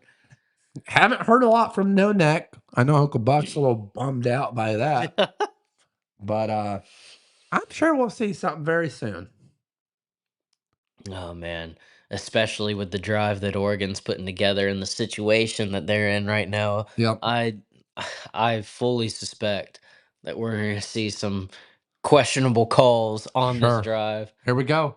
Dante Moore scanning the field, and you got to check it down, man. Dude, You got to check it down or you got to throw it in the dirt. You cannot afford to have a sack like that. you just hold the ball and just stay like a statue back there, which is uncharacteristic of Dante Moore as well. And by the way, that was Indiana's first sack of the game. Ratcliffe picks up his first sack of the game. Oh boy. This offensive line has held up pretty good. And that was a covered sack. Oh yeah. There was nothing open. Give credit to Indiana's secondary. Gave their defensive line the time to work through that offensive line up front and get a covered sack. So here we go. 3rd and long. Can they pick it up? Indiana bringing the blitz. Dante Moore steps up and falls down. Unbelievable. Wow. Stagnant. Well, and of course, you got the booze bag from Indiana throwing up probably one of the least favored celebrations. Oh, one of the dumbest things you could possibly do. I'm really surprised by the lack of offense in this game. I don't know what the over-under was in this one. I know Rooster took the points for Oregon. He's not happy right now, I'm Oh no. assuming. I think Rooster's punching a wall right now. Here goes Indiana on the power turn. Ow! And spears his way, picks up about 15 on the return. And if you're Indiana, you're in full control right now. They are just having their way. Well, I'll tell you what, Nate, and I'm sure Rob would agree with this. Perhaps Dante Moore would make fewer mistakes if he got a haircut. It's possible. Listen, I probably have better coverage too if I got my hair cut, but we'll see. It needs a little trimming. You know, I was growing it out. Now it's time to get the maintenance. I don't want to go back to the Dorothy Hamill, so we're gonna try to keep it clean. You can get a certain type of fro. Yeah, sure that'll go over real well. Oh yeah. No one will think it's you trying to do something weird. Sure. I was really hoping that you would show up in a Nike Tech jumpsuit today. Oh yeah. Boston Connor had one on the Pat McAfee show the other day. But Well, that sounds like a good reason for me to not do something like that ever for any reason. sure, why not? Boston, if Boston Connor's doing something, then Jake the Weatherman is probably not going to be doing that. Sure, sure. Unless it's rooting for a Boston team. Yeah, if you're just tuning in, be sure to hit that like button, hit that subscribe button. It doesn't cost anything. Really appreciate all the support thus far. We're at 934 subs. Come on, guys. We know that you can help us get to 1,000 by tonight. If we get to 1,000 by tonight, Jake, what are you going to do? I have no idea. No! No! I did hear rules expert Uncle Buck tell me before the show. He said, quote, if we reach 1,000 subs tonight, he will tightrope in his pool in a Speedo. I really. Oh, no, no, no. I really hope that happens. Let's bring in rules expert, ladies and gentlemen. America's favorite uncle, Uncle Buck. Uncle Buck, how true is that statement? That is very true. The water is 56 degrees. I will put on a Speedo and tightrope across the Grand Canyon, being my pool. How good would you say your balance is right now in that 56-degree water?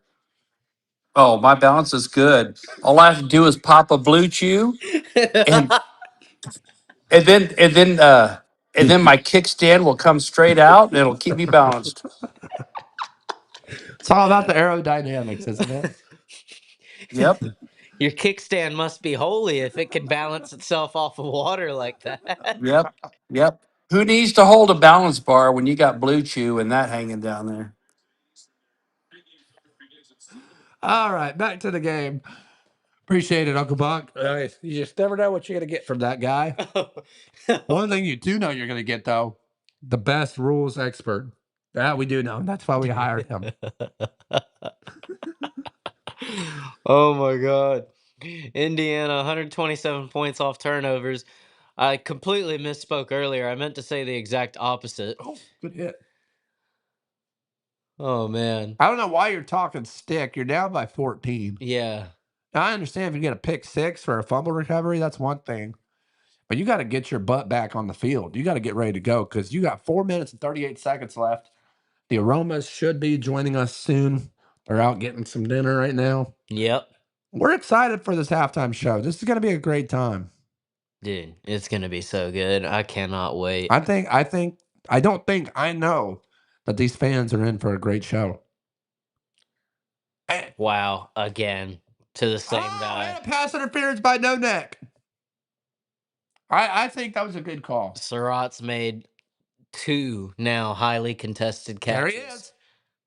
Let's bring in Rose expert, Uncle Buck. Uncle Buck, what did you see there? Was that a good call? Yes, it was a good call, but again, with a receiver like that, he's going to catch it anyway. Again, this is a second back shoulder throw that he's done, and I, you know what? Mendoza has that back shoulder down with number 13. They need to keep doing that, especially when you got defenders hanging. Oh, You don't have to keep throwing that laundry. yeah, we agree completely. Appreciate it, Uncle Buck. We'll have you tune in. We'll have you back on set here shortly. I'm sure there's going to be another penalty coming up. Appreciate it. Oh boy. Well, I mean, yeah, I agree. Listen, Uncle Buck said it himself. Great call. But when you have a receiver like Surratt, it's going to be hard to defend him, man. Oh yeah. I mean, at that point, what do? You just got to tackle him, right? I mean, He's going to catch it either way. what are you supposed to do? Yeah, You know? sure. Oh boy. So here we go. They're driving a deep ball, and these Wow. receivers are so good. And there's Holy Becker crap. right on cue, the unsung hero. And just like that, the Hoosiers strike again. Charlie Becker, 36-yard receiving touchdown. Wow. Santa Maria, this defense is getting pummeled. Oh my God. Whoa. Hello. They are zapped on the side. Look at Mendoza. You don't see that very often. Dude. And Randall just said, quote, let's wait for it to pop up.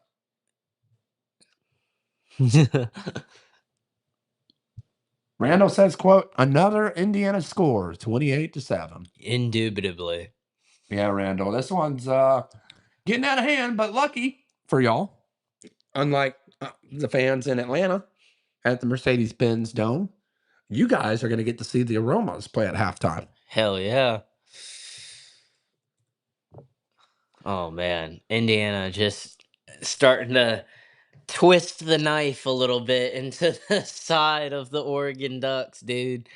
Oh my god, what a Well, and I got to be honest with you, Jake, this is kind of what I expected. I was hoping for a better game, yeah. but when I saw Oregon play last week, I was not impressed with their offense at all. Mm-hmm.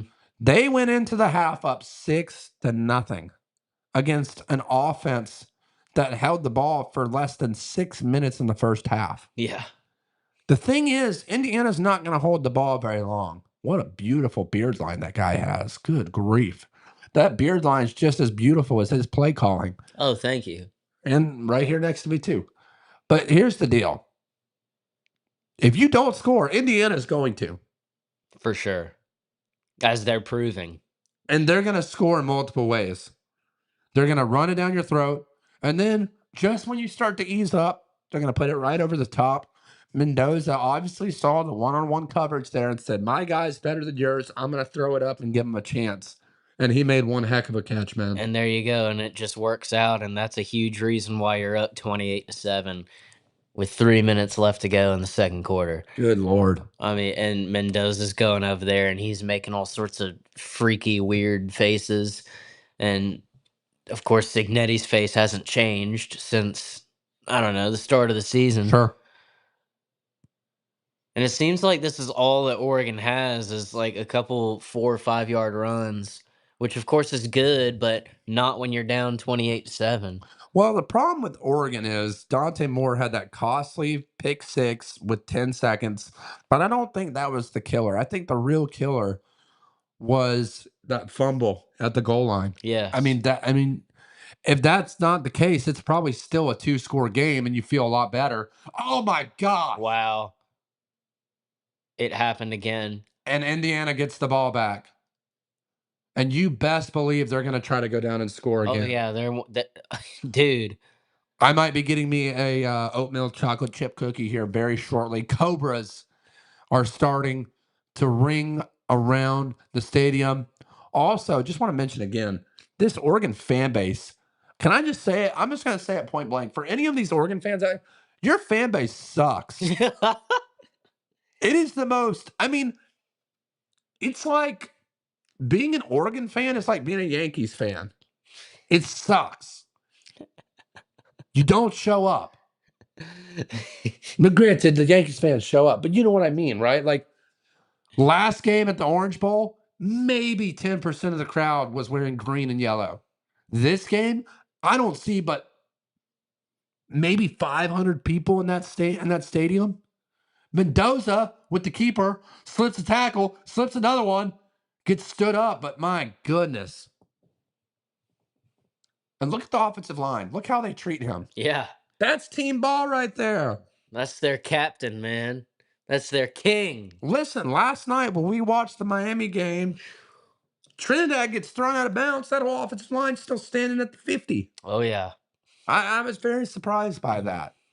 But you will never doubt the brotherhood of this team in Indiana and what they built. Oh no. And I'll say this again. Rooster, Jake, on the record, both said Dante Moore is going to be a top 5 pick. I'm here to say he will be back next year. Well, I did also say outside of a catastrophically bad game, I think he is going to go, but this would qualify as a catastrophically bad game for Dante Moore. So, as this continues to go on, the likelihood that you're right, I think, is drastically increasing. Yeah. Well, we are 2 minutes away, I believe, 2 minutes, 38 seconds away from the Aromas hitting the stage here for the halftime show at Break the Huddle After Dark. And the score may be getting out of hand, but we're not going to lose hope yet. We've seen crazier things happen I expect a great second half in this Chick-fil-A Peach Bowl. And just to give a little shout out to Chick-fil-A, they really came through tonight. Jake, we ended up getting some nuggets with some Chick-fil-A sauce. Dante Moore has cost himself a ton of money tonight. Yeah, you got that right. Yeah, he might be transferring, Rooster. He might not even be at Oregon next year. Oh, man. But I would venture to say, Rooster, just put that in the comments. I'll put it up on the screen. Yeah, I would agree. I'm gonna reach out to the Aromas real quick, make sure they're ready to go. Because we're getting close to showtime, and I want to make sure that they haven't lost track of time. Maybe got too boozed up to play. Yep. And that happens, you know. Hey, If that's the case, we'll improvise. that's show business, baby. Yeah, that's show business. We've seen Johnny Manziel miss game day because he was boozed up in Vegas. He was partying too hard from the Jake Paul Anthony Joshua fight, and he couldn't make college game day. Didn't the Aromas do your theme song? Yes, they did, Tina Johnston. And yes, they did. So hopefully they're going to perform it for us in just a few minutes. Yep. Shout out, Tina. Great big fan of this show as well.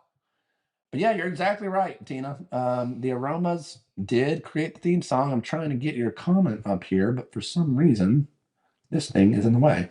There we go. Didn't the Aromas do your theme song? Yes, they did, Tina. They absolutely did. Indiana at 69% right now in the poll. I said we would end it at the end of the first quarter. We're going to end it at the first half, Jake. We're gonna give everyone a little bit more time. I wish we would end it right now so it remains what it is. All right, well, screw it. We'll end it right now. There we go. So, as it stands, 69% of the voters Nice. out of 13, most votes we've ever gotten. 13 votes.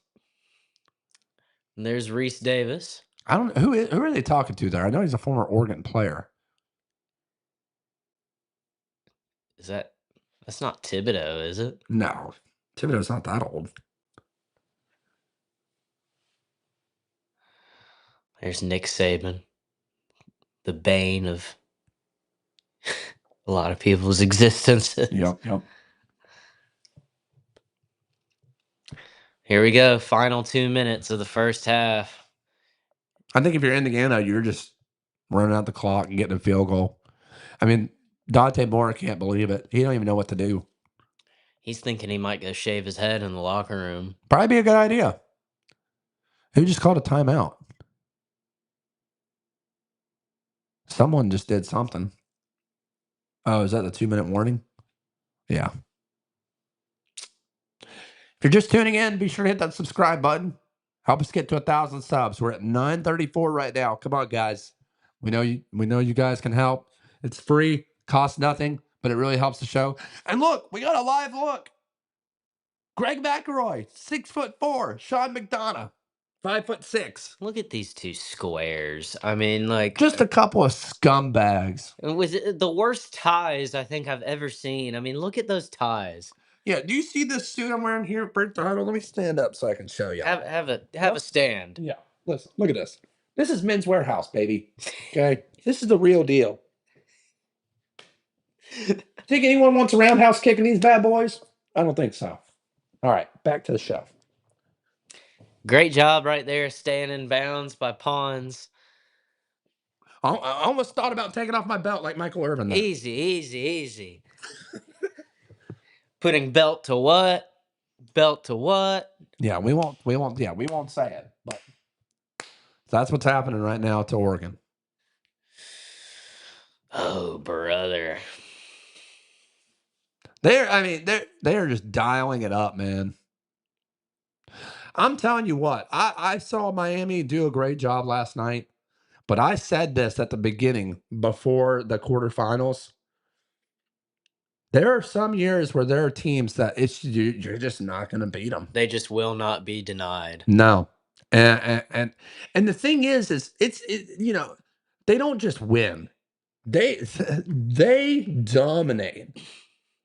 And these teams that they're playing are not bad football teams. No, these are not scrubs, and they're not just beating them. They're in the They're the only You team know? also that had a bye week and acted like they hadn't had a day off. Yeah, this is the team that blew that narrative. I guess it is still a narrative because they're the only team to One and do it. seven, 1-7, and they're the one. And there they go. Can he get in?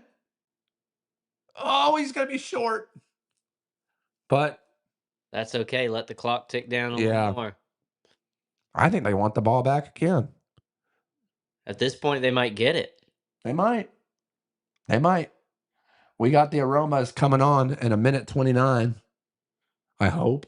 I haven't heard from them.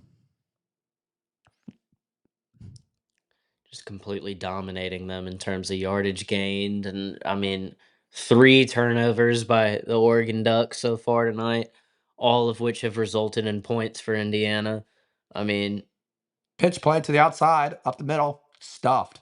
You know, that's one thing that I got to give credit Oregon to. Their goal line defense has played pretty good. But you have to remember, this defense has been out on the field a lot tonight. yeah. And they've been put in really bad situations. Field position has not been in the Oregon defense favor. No. Well, none. I mean, of course, there's probably a couple plays where the defense could tighten up a little bit, but I do not blame the state of this game on the Oregon defense whatsoever. They have been backed into corners. They've been started out with terrible field position. I mean, they've been done no favors by their offense so far tonight. And again, there certainly is plays you can point to where they probably could tighten up, but again, they're coming on these drives where they're starting out between a rock and a hard place already.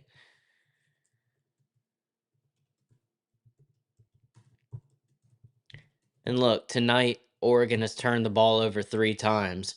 You know, through their first 14 games, they only turned the ball over 4 times. So they've already tonight almost turned the ball over as much as they have this entire season combined. Awful. And I said it last week. I said if Texas Tech, oh, there they go again. I think he might have been short though. The offensive coordinator is like, is he in? Is that Surratt's second touchdown?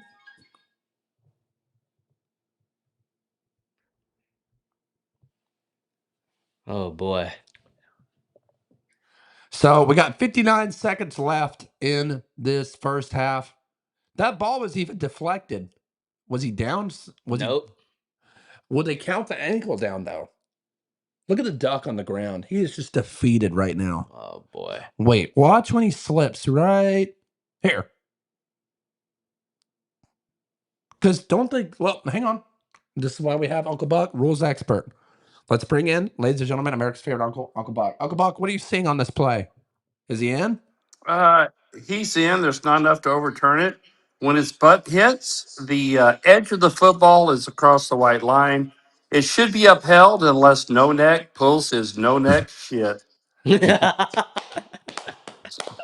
there you have it, ladies and gentlemen, America's favorite uncle, Uncle Buck. Hey, and I got a question. I keep forgetting. Do you think Mendoza's dad is the brother of Signetti? Yes. They look so similar, dude. They look like they could be twins. Yes. Here we go. Touchdown. Boom. Yes. No neck. No neck is actually kicking ass tonight. I don't know what's up with Yeah. him. I know. I'm actually I'm disappointed, to be honest with you. I am too. I am too. I thought I'd be have a lot busier night tonight. Well, I mean, so far we've really only had one just completely terrible call, you know? But the fact that we've gone through an entire half of football, it's only been one, that's pretty remarkable coming from this ref. Yeah, I'm a little bummed out. I'm not going to lie. I'm a little bummed out. And the PAT is good. And just like that, But 35 you know seconds. what? I'm not bummed out because we got the aromas coming on shortly. Let's go.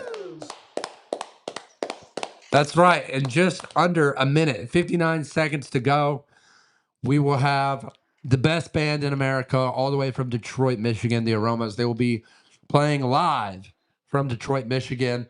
You guys won't want to miss out. You could throw out all those shitty halftime performances at these stupid bowl games. We got the best of the best here at Break the Huddle After Dark. Boots on the ground. They will be dialed in, ready to go in 59 seconds. We can't wait to have them on here. But yeah, Jake, thank you, Uncle Buck. Jake, back to you. Man, I don't know what to say because, listen, this game started off so rocky for the Oregon Ducks. They throw a pick six within the first 10 seconds. They turn the ball over at their own goal line, and Indiana hasn't looked back since. Dude, I mean, so much like so much credit to Kirk Signetti for what he's built here because this is now I mean, they're just laying the wood to this team in a way that Literally. hardly anyone expected. I mean, no one expected this right here. 35-7 before the half's over. I'll tell you who did. Kirk Signetti. I mean, Kirk Signetti is such a numbers guy. And he when you watch him instead of the play, watch his eyes. He knows what they're gonna do. I mean, it's incredible. I've never seen anything like it. I have never seen anything like it. And that could have been a holding call. Dante Moore gets drilled. Oh, and the wide receiver gets drilled too. Unbelievable. Incomplete. Brings up 2nd and 10. I mean, look at him. They're up 35-7. He's What do you still think he's writing down right now? Do you think he's writing down like prayers to keep himself sane or at least functionally sane? no, I think he's sending I think he might be sending a get well soon card to Dan Lanning and the Oregon Ducks at halftime. I think he might be sending them some like a condolence card, you know? A letter of recommendation so he can get a job somewhere else. Sure. Dante Moore almost got drilled again. They complete it, and they got to hurry up here. If they put 7 on the board here in the next 45 seconds, I'm not saying. And look at Kirk's daddy; he's pissed. He's pissed that they gave up that first down. They're up by 28 points, and he's yelling at his guys. They're rushing 3. That's a That definite is the hold. clearest example of a hold I've ever seen. Yeah, Oh my god. we don't even need to bring in our rules expert for that one. No. Stevie Wonder could have seen that holding call. Stevie Wonder could have seen it from the dark side of the moon. Oh my god. And look, you know, Even the children know the it. children of the corn of Indiana are even taunting the Oregon Ducks right now. The children, for crying out loud, this is past their bedtime. And they're in the stands taunting. Unbelievable. We are 36 seconds away from the best halftime show in America I am so pumped. from the Aromas. We cannot wait for their live performance. Thought we were going to get a couple of roadies in the background. We didn't, but that's okay. They're the stars of the show. And maybe next week we'll do the national championship live from Magic City in Atlanta. We've got a great friend. Shout out Gabe Marty. Has a couple of vending machines set up there. We'll see what happens. That is a true story. The Aromas are listening offset right now. That is true. Gabe Marty has vending machines set up at Magic City. I can't tell you what type of product he's selling, but let's just say he's a great businessman like his father. Very shrewd. Very niche market. Oh my god. Very niche market. But I have been told by my legitimate store says that he has about 3 vending machines in 3 different nightclubs in Atlanta. And on any given night, he's rolling in the dough. And rolling in, you know what? Gabe Marty. Defender of Chateau Alon. Oh yeah. But back to this game. You know, it's a bad score. We're talking about Gabe Marty setting up vending machine at adult nightclubs. Well, And the well, only it's a great backyard play right there. Screenplay, you get back to the line of scrimmage, the clock keeps ticking. And if you're Oregon, you just want to go to halftime. Man, maybe you have a chance to change uniforms. I don't know. if you're Oregon, you might already just want to go home. And where was that in the first quarter to Sadiq? Now you have no timeouts. You got to get to the line of scrimmage. Can you get the ball spiked? And maybe, just maybe, have a chance at a field goal. All right. 3 seconds left on the clock. They spiked the ball. What do you do? What do you do? They're definitely bringing out the field goal unit. Also, why is Dante Moore wearing a glove on his left hand? I mean, who does he think he is? Who else wears gloves like that? Did RG3 wear a glove? I think Maybe he in the might goal. have. Yeah. Maybe he's trying to reincarnate RG3. That would be not a good plan. So here we go. 56 yards. And if this thing gets blocked, my goodness, we might just have the Aromas play for the second half. Yeah. It's up. And it's short. Wow. Not even close. Oh my God. That kicker is not getting a handy. Wow. I mean, not even close. You would have been better off having Dante Moore throw a Hail Mary there. Dude, this has been a terrible, disastrous first half for the Oregon Ducks. Oh my God. But you know what's not a disaster here? Ladies and gentlemen, all the way from Detroit, Michigan. You guys have been waiting for this all day long. We have them here live at Break the Huddle. Well, they're in Detroit, Michigan, but we're live here at Break the Huddle studio. All the way from Detroit, Michigan, we have the Aromas. The Aromas, ladies and gentlemen, take it away. Woo! Yes, Hey, right everybody. on, guys. Glad to be here. This is an honor. It feels great. You guys are kicking ass, just like Indiana's team. And We're gonna play a couple tunes for you during this halftime. Let's Yeah, rock man. and roll. Can you hear us good? I guess so. All right. All right. Yeah, we're good.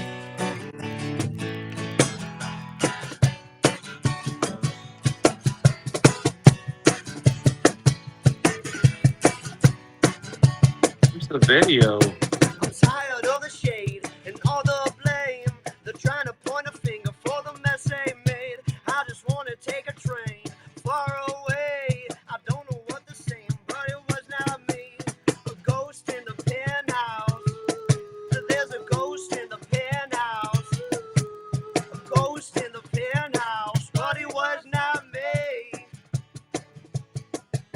The elevator boys giving me the stare. They want to send me home, but I do not care. Every single day living in a rush. Baby, slow it down, cause I've had enough. A ghost in the penthouse. There's a ghost in the penthouse. A ghost in the penthouse, but it was not me. And after everything I've done, still tried to make me think I was wrong. Oh baby, what more can I do? You know I'm still in love with you.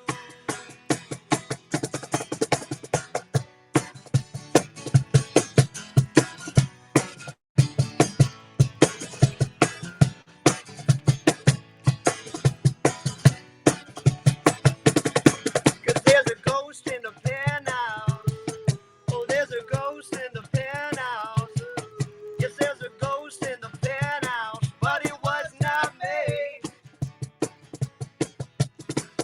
And after everything I've done, still try to make me think I'm wrong. Oh baby, what more can I do? You know I'm still in love with you. 'Cause there's a ghost in the penthouse. Oh, there's a ghost in the penthouse. A ghost in the penthouse, but it was not me. But it was not me. But it was not me. But it was not me. Football. Football. Yeah. That was called Ghost in the Penthouse. That's on our EP released everywhere. And Check it out on Spotify. yeah, but we're gonna play some unreleased music for you all as well, and Exclusive. Break the Huddle exclusive. exclusive for you viewers only. Thanks for tuning in. This one's called Higher Place.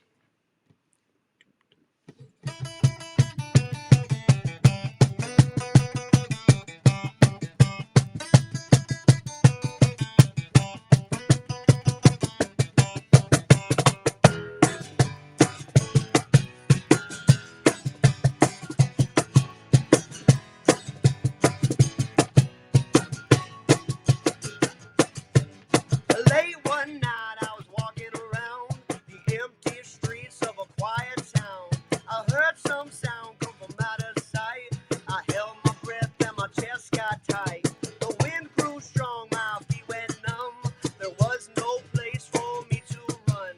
Up in the sky, I saw a flashing light that pulled me in with all its might. I said, take me to a higher place. From the garden, you're the flower in my vase. Take me to a higher place. From the garden, you're the flower in my vase. Sat me down, they stood me up. They made me drink from a silver cup. Very strange, the people all around. I felt like I had just won a prize. My mind was chasing butterflies. I was looking at the stars from my window. I said, take me to a higher place.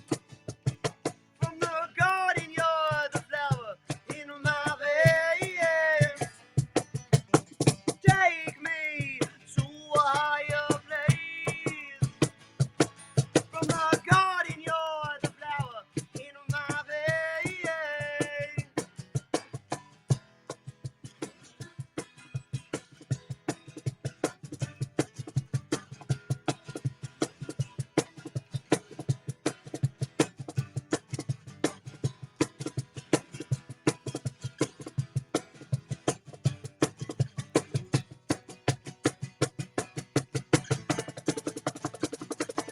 I said, take me to a higher place. From the garden, you're the flower in my vase. Take me to a higher place. From the garden, you're the flower in my vase. Higher place, higher place, higher place.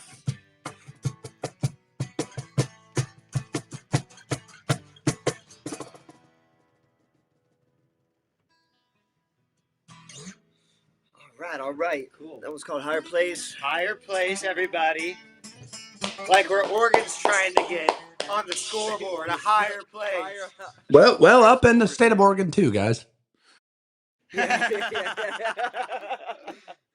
This guy gets it. Hell yeah, let's do another tune, guys. You do Contra? Do Contra. Brand new one called Contra.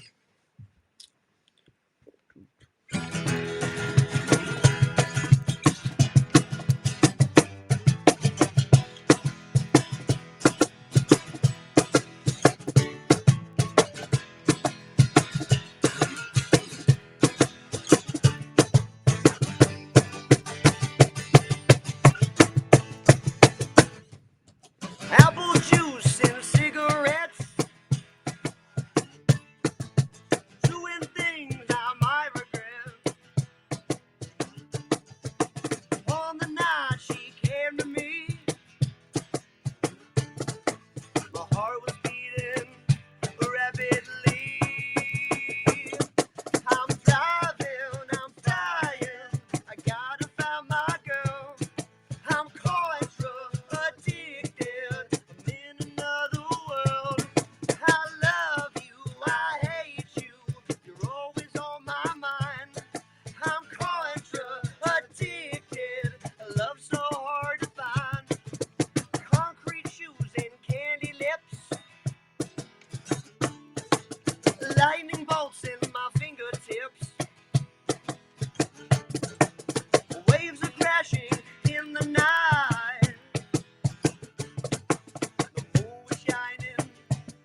Woo! All right. Thank you. Break the Huddle exclusive. Yeah, for sure. You guys got another one? Yeah. What's that? You guys got another one, or is that it? Hell yeah, we got a couple more, man. How much time we got? Let's hear it. Let's hear another one. All right. All right.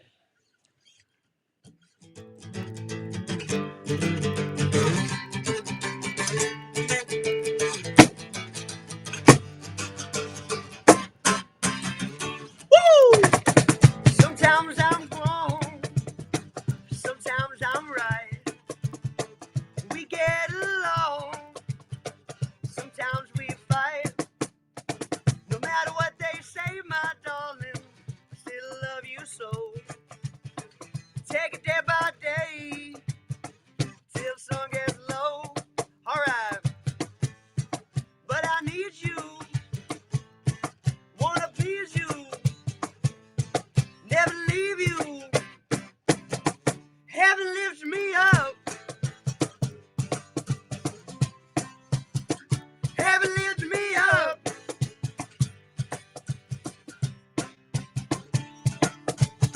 Sometimes I'm good. Sometimes I'm bad. I make you happy. Sometimes I make you mad. Here we go again, my darling. Chasing our tails. Moving up ahead. Wind in our sails. Alright. Wanna please you. Never leave you. Heaven lifts me up. Heaven lifts me up. Heaven lifts me up. Woo! Heaven lifts me up.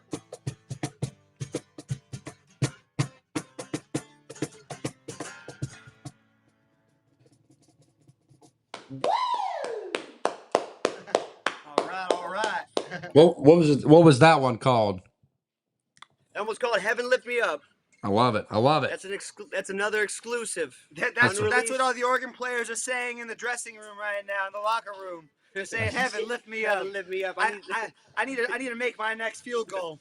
Yeah, they need a lot more than a field goal. You can say that again. Yeah. What's this All right, next man, one we can do called? some more tunes, man. More What's this tunes next if we one? got time. We got time for one more. What's this next one called? All right, man. Let's see. We can do. How about we end it with the Break the Huddle theme song? Let's hear it. Let's hear it. All right, let's break it out. Break the guitar. Okay. Yeah, two guitar. Let's do guitar this one. All right. Oh, we're getting crazy now for the last one. I love it. I love it. Shout out to the right. Aromas. Really appreciate them. They've done an incredible job, and they're the reason why we have a theme song. So take it away, gentlemen. You got it.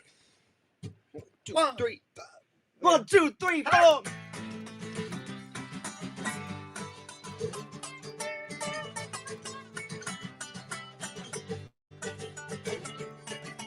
Break the huddle, make the play, score the touchdown, save the day. Break the huddle, make the play, score the touchdown, save the day.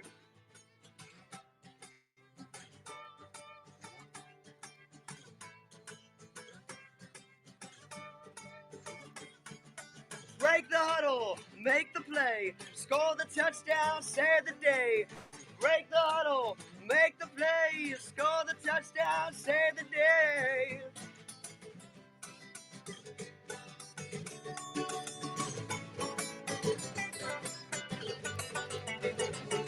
Woo!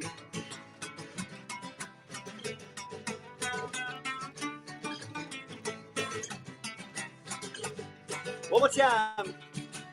Break the huddle, make the play, score the touchdown, save the day. Break the huddle, make the play, score the touchdown, save the day. Break the huddle. Come on, break the huddle. Break the huddle. Save the day.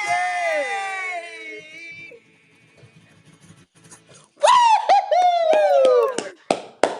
Ladies and gentlemen, all the way from Detroit, Michigan, the best band in America, the Aromas. Wow. Guys, Thanks, before we everybody. Thank you, guys. appreciate it, before we let you guys go, first of all, thank you so much. Second of all, where can everyone find you at to listen to your music more?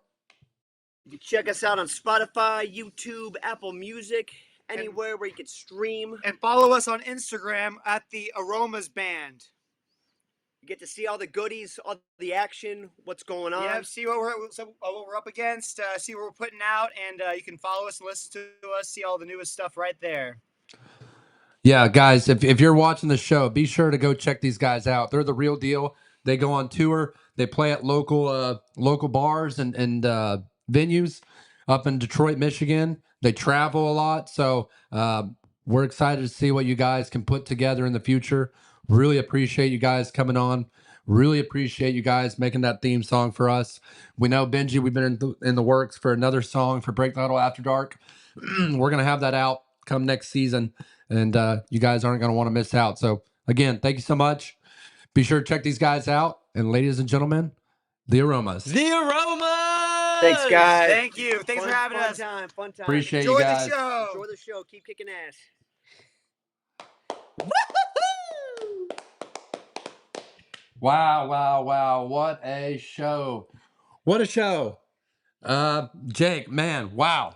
I don't know how we can come back from that. That was incredible. Man, we suck compared to those guys. That was a pitch perfect performance. Dude, that was freaking awesome, man. How do we even follow that up, dude? I don't know. Well, Like- I do know one thing. We've got someone very special to check in with. Looks like he's on pause, but as soon as he hears his name, he'll start crowing. Ladies and gentlemen, to give us a halftime update before we enter the second half, none other than betting expert and new co-host for Break the Huddle and Break the Huddle After Dark. Ladies and gentlemen, Roosters, Cocky Picks. Welcome back in, Rooster. What'd you What's think of the up? Aromas? That was a great performance by the Aromas. yeah. Damn good performance. Now, Rooster, we got to talk about this game now because, hey, that's what the people want. They got the halftime show. Now they get us back here live on the air. What are your takeaways from that first half? I'm going to be honest. As crazy as this may sound, you take away 3 plays and this is still a close football game. You take away the pick six, the fumble at the goal line, and you don't let Mendoza scramble on 3rd and 8 at their own 20. And this game's 14-7. And who knows what Oregon does if they get the ball back in good field position off that punt. This game, outside of those 3 plays, is a relatively close game. But of course, it's easy to say that after the fact. Indiana is just absolutely controlling everything on both sides of the ball right now. Dante Moore, I said it in the comments. This guy, I'm not sure anybody has cost himself more money in the last 24 hours than this guy. And he didn't even bet anything, and he didn't even put anything into the stock market. He simply just sucks at football. It's just that simple. Whoa, jeez. The guy has 5 stars all over the field, and he acts like he's a walk on at the local community college. Yeah, I agree, Rooster. Listen, he went from being a 5-star to seeing stars in his eyes because, my goodness, he continues to get killed in this game. And I said it to Jake over here to my left right after that first pick six. I mean, that was awful. He did not even try to look off the. He knew where he was going before that ball was even snapped. Yeah, yeah, it was not good. Still, they had a chance to recover, and then costly turnover again at their own goal line, and that's a 14 points flip. So you're Yep. looking at a 21-7 game worse. Also, Worst you case take scenario. out they had that other fumble too that Indiana scored right off of. Oh yeah. That's true. That's true. And as we look at these stat lines brought to you by Chick-fil-A, unofficial sponsor of Break the Huddle After Dark tonight. We do not affiliate with them. They definitely don't affiliate with us. But we love them. We would love to have them as a sponsor. Very lackluster for the passing game, Rooster. Mendoza, 110 yards, 10 of 11, but 3 touchdowns. He really hasn't had to do much. They've put him in great situations. Dante Moore on the other side hasn't played awful. Yeah, he kind of has. That's the funniest joke I've heard you say in a while, Nate. Yeah. 9 and 14, 112 yards, not great. The rushing attack, awful. Their leading rusher has 29 yards rushing. Himby for Indiana has 35 yards. But the unsung hero so far to me has been Surratt. 4 reception, 48 yards, and 1 touchdown. He's had a couple back shoulder throws, a Yeah. touchdown catch as well. We were looking for someone to step up. Boy, has he ever. I got to ask you, Rooster, coming into the second half, I mean, what do you do if you're Oregon here? How do you get yourself back in this game, if at all possible? Because Indiana gets the ball first. I mean, at this point, you're just playing for your integrity and hoping that your transfers don't think you suck this bad that they re-enter the portal after they've already committed to you. This is simple. This is just not good. This is just embarrassing to the entire Oregon program. This sets their program back 2 years because people watch this and they see, oh my God, this coaching staff sucks. They don't know what they're doing against Indiana. Let me go to Indiana and play for the Hoosiers. Well, in the words of Aerosmith, suck a duck, because that's exactly what's happening tonight. Well, Nate, to explain how this first half has gone, Kenny Whitworth has already gone to bed, and I've turned it to the Pat McAfee show so I can at least get some entertainment out of this game. Jeez, what about Break Battle After Dark? And you get to see Sean McDonough. You I get to see will it. say though, Nate, me and my special close advisor Kwong have placed a live bet at halftime. What is it? We took Oregon plus 30 because no shot they lose by that bad. No shot. Well, they might now. We took plus 30 on the Ducks. Jeez. Well, yeah. Wow. There's a halftime show for you. Yeah, Kwong has been very vocal in the chat. He said, "quote I'll put him up here." He said, "quote Let's go Rooster." He also said, "quote Roos." He didn't know how to spell. I don't even know what that says. He also said something during halftime. He said, "quote Where is Ross? I put 200 on Ross over 0.5 appearance for minus 130. I need this or I'm homeless."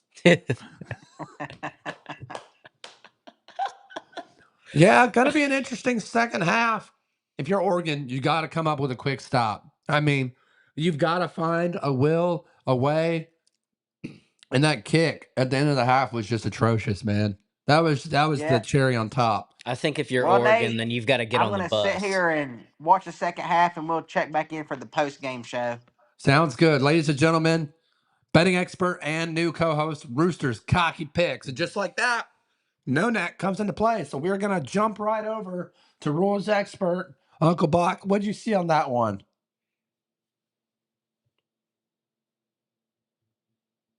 You're muted. Hang on. All right, there you go. Go ahead.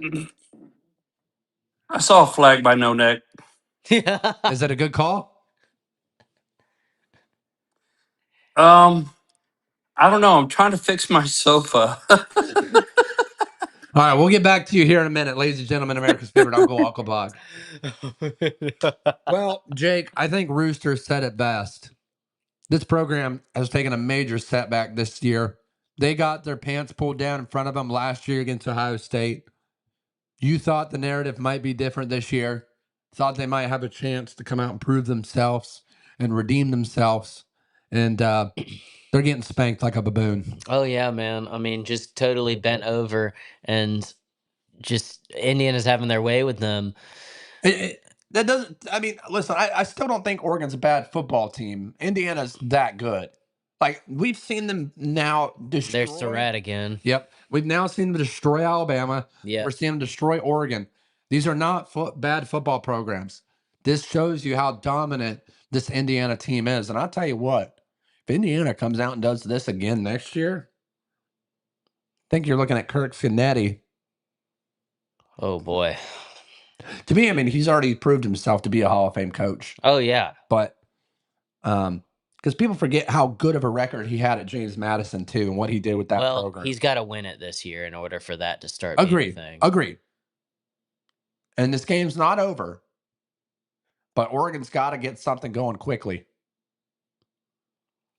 Yeah, man. And I mean, I don't know.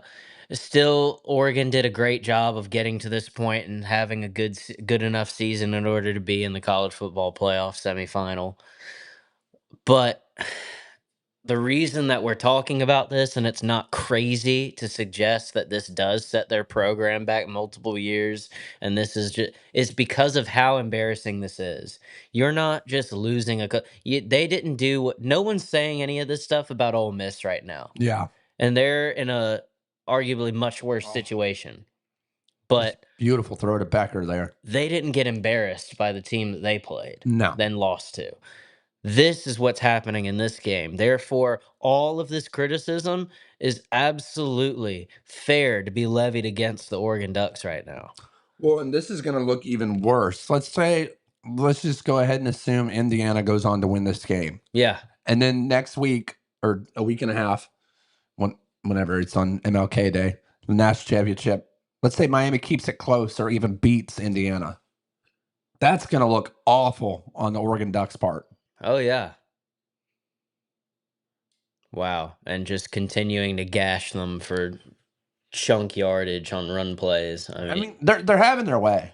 And I don't even know how to say anything else other than that's been the best part of the game right there. Indeed.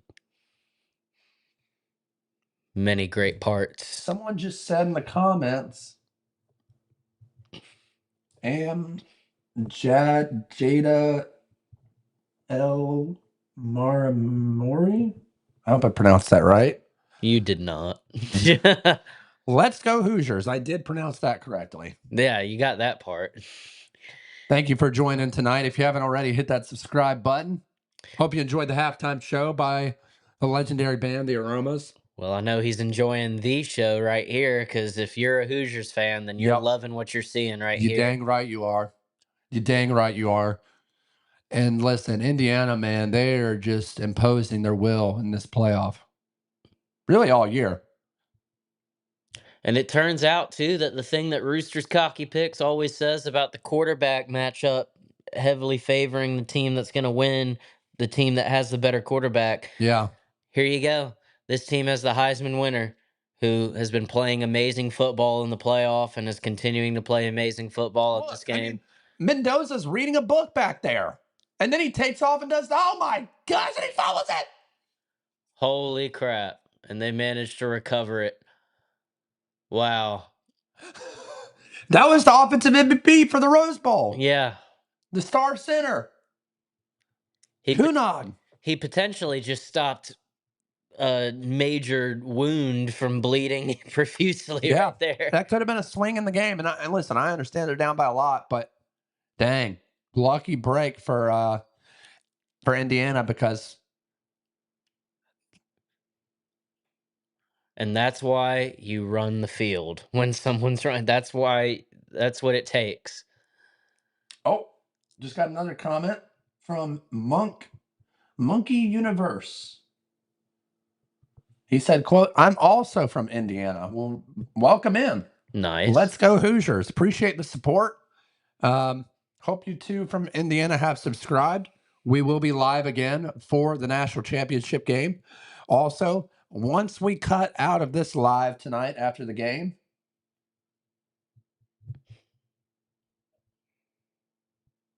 we got another comment from Randall. But before we answer that, just want to finish my statement. Once we get off live tonight, we will be getting back on live 10 minutes after the game to give our post-game reaction with none other than betting expert Rooster's Cocky Picks. Been a slow night for Uncle Buck. Yeah. You know, it's a love-hate relationship. I hope we see some sort of targeting call. But anyways, like I was saying, be sure to subscribe. We really appreciate the support. You guys subscribing helps us grow this channel and gives us the opportunity to put out more content. And if you want even more content, you can join our walk-on club. And just like that, Indiana hammers the nail once again. Wow. 41 PAT pending 41-7. If you're Miami, what are you thinking right now, Jake? You're Probably thinking, that. yeah. Well, maybe not if you're Miami. You're thinking, okay, bring it. You're coming to our house. You're coming down to our stadium. You're coming to our neck of the woods. Mendoza's from South Florida. Went to high school. Well, I'm not telling you that don't matter at all, but that's one guy Oh, I know. versus your whole I'm just saying there's a lot of program, school, like the history and everything like that. Like, so there's that, you know. But shout out Randall real quick. Randall said, quote, Nate, if you end up covering the national championship game in Miami, let me know. I'm 20 minutes from the Orange Bowl. woo! Shout out Randall. But like I was saying, if you want to subscribe for more content, Randall, you can let him know in the comments as well. Randall is a walk-on member. It is a very, very inexpensive membership. It gives you access to special emojis at Break the Huddle. So you'll see Rooster's Cocky Pig's face. You'll see Jake's face, my face. You can use them as emojis. We have the Break the Huddle logo emoji as well. We're going to create some more very, very soon. You'll also get access to exclusive content, including articles written by none other than me, and exclusive bets from Rooster's Cocky Picks. So be sure to head over and check out our memberships. We have the walk-on package for $2.99 a month. If you want to step it up, get the 5-star recruit package, $8.99 a month. Still not bad. And it gives you even more exclusive content. So really appreciate all the support. If not, if you can't give financially just yet, hit that subscribe button. It's free. We really appreciate all the support. And make sure that no matter what tier of member you are, or if you're just a regular subscriber, please, please, please don't forget to hit that notification bell so that you see every single time Yeah. Break the Huddle posts, so that you stay up to date and that you are caught up on everything that we're reacting to and predicting and talking about, and you're in the know. Yeah. And shout out to Monk Universe. He said, you guys are great. Thank you. Well, thank you, Monk Universe. We really appreciate your support. He also said, quote, I wish I had a membership, but don't have money right now. Money is tight. Hey, listen, we get it. We get money is tight right now, Monk. Don't worry. You can do us a huge favor by joining this Break the Huddle family and just simply hitting that subscribe button. It's free on YouTube. And it helps us push content out further. We're trying to hit to 1,000 subs. Once we get 1,000 subs, we can really, really start pushing this content out even more. So be sure to hit that subscribe button if you don't have the money for a membership. We really appreciate you, Monk Universe. You're an OG, and we're glad that you can be a part of this Break the Huddle family. Seriously. I would join though. Yeah. We would too. And Randall can speak for himself. He is a walk-on member. He loves it. He gets early access to the videos, exclusive betting content from Rooster's Cocky Pigs, exclusive emojis, so on and so forth. I have been subbed for a while. Well, there you go. Thank you, Mug Universe. Sick. Not often does it tell us who specifically subscribes. It kind of just tells us the numbers, but we know now and we appreciate you. And if you have any fans or if you have any friends that are also fans of the Hoosiers, fans of college football in general, be sure to share this channel with them. It'll help push our channel out further, and we want them to be a part of Break the Huddle family as well. Let's get back to this game, Jake. We really appreciate all the supporters, man. Without you, there is no us. So For real. thank you so much. And yeah, we do not get paid to have this set up. I spent out of my own pocket to get peaches that are not ripe. But that's neither here nor there. Let's get back to this game. Dante Moore had to take the field again for the first time this half, Jake. They just ate up 7 minutes on that drive. Wow. I mean, it just oh god. What else can we say? I mean, they're just this is just total domination in every sense of the word. Like uh-oh, Becker's banged Charles up. Becker's You got to take him out of the game. You're up by too much. His yeah, day's done. he's done. It's over for him. And I know he's a competitor. He's going to want to play. But yeah, he's telling him no.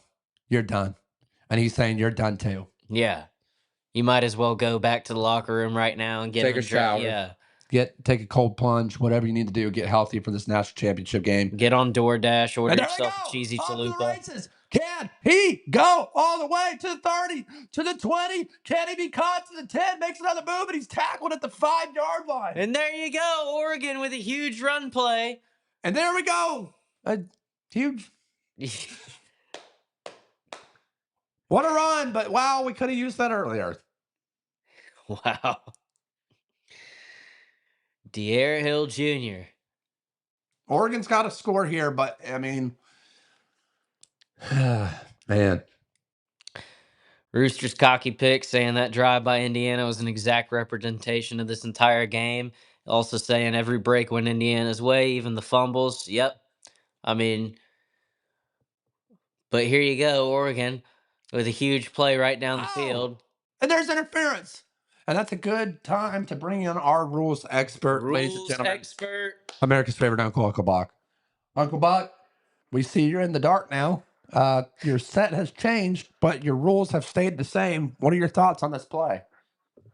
Well, I told you it was coming, and there was a little tug, and he did not come back. And I mean, you can expect this out of no neck. Being that they're up 42-7, it doesn't really matter. So, you know what? Throw the flag as much as you want now. You're gonna suck anyway, and Indiana's gonna win. Well, there you have it from Uncle Buck. Appreciate your insight there. Nothing like a little rub and tug. And just like that, Oregon finds their way into the end zone for the first time tonight. Second time.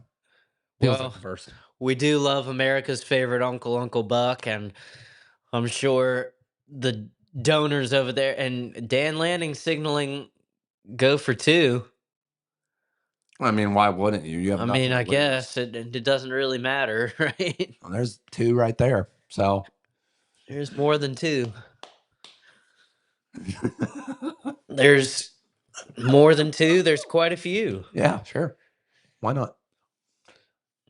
Just enough for me and you. Oh! They go for two and beautifully drawn up. He actually got it. That's crazy. Well, and just like that, it's a 28-point game.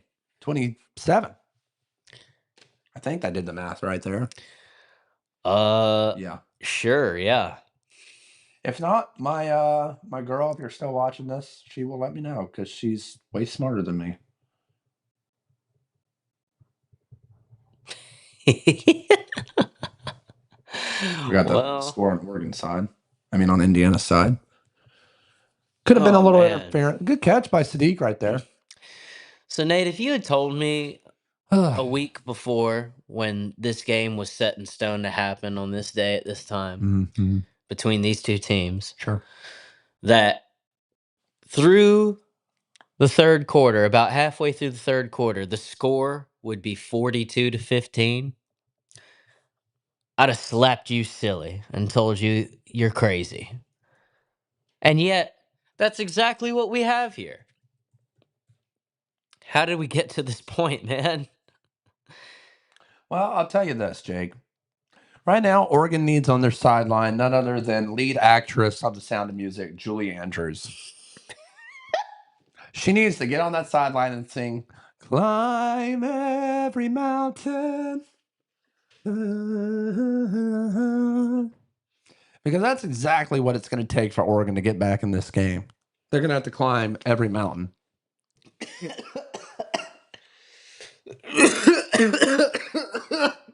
You good over there? I'm dying, man. Oh. Oh, it looks like Uncle Buck wants to come on. Let's see what he has to say. Let's hear him. Ladies and gentlemen, America's favorite uncle, rules expert, Uncle Buck. It's time to sing that Make a Wish song, Nathan.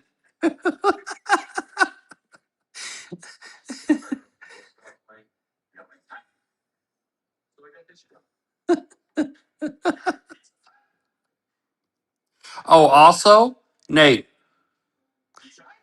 that thing that Signetti was writing down, he was writing down Google me.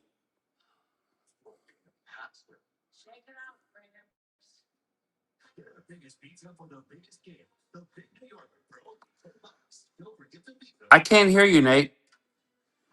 Yeah, very well said, Uncle Buck. I'll say this. Rooster just said it best himself. Every break went Indiana's way, even the fumbles. 2 point, actually a smart move, even though they don't.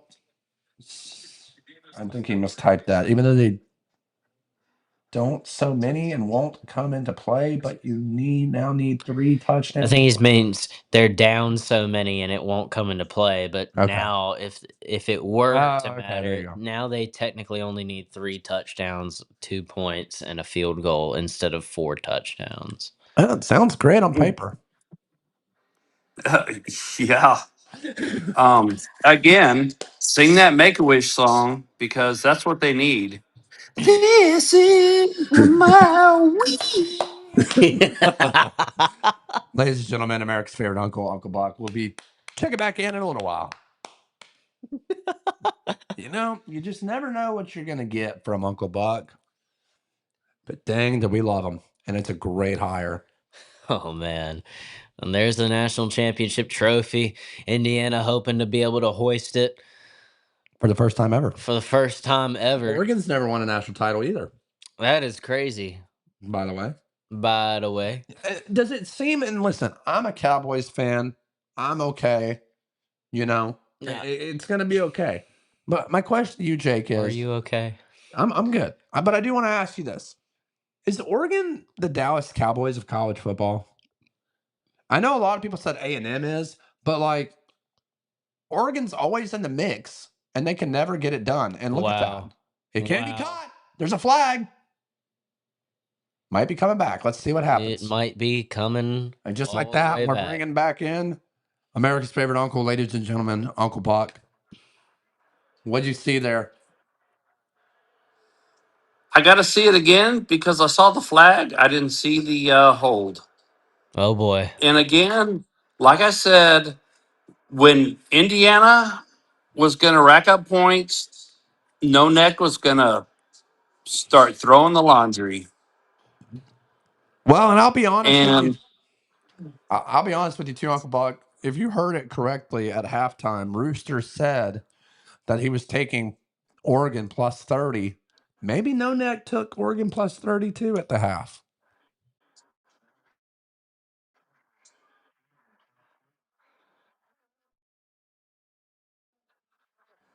every freaking play, but it's at a point in the game where they got to try to do something to help Oregon out to make this competitive, and that's what they're doing. I mean, they those flags were tucked in the whole first half, and now they're letting it show. And I called it early, and that's what they're doing. And that's why we have you as our rules expert for Break the Huddle. What is he saying now? I don't know, but he bothers me, and he makes me want to throw up in my mouth. Whoa, jeez.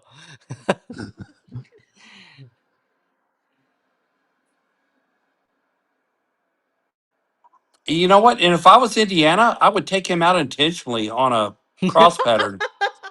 Well, the problem is he's behind the play. I don't care. I'd run it backwards. I'd run it backward. Ladies and gentlemen, America's favorite uncle, Uncle Buck, will join with you again shortly. Oh man. Wow. You gotta love America's favorite uncle, man. Listen, I didn't think we were going to be bringing him in this much, but I mean, these refs have just been awful, man. Oh man. Awful. And look at that too. That's an interesting stat. 43 plays as opposed to Oregon's 34. Well, look I at the mean, yard difference. oh yeah, it's They total. ran the ball decent. And they just showed us the like 3 Oregon fans that are there in attendance today. Yeah, that's surprising to me too. It's the lack of Oregon fan base. Yeah. I expected more, and I understand it's far travel, and most of them out there probably get free tickets to the stadium. But I just, I'm a little disappointed. Oh yeah. I'm a little bummed out. Probably a lot of Oregon fans are sharing the same look on their face that Kirk Signetti has. It's just feeling extremely differently on the inside.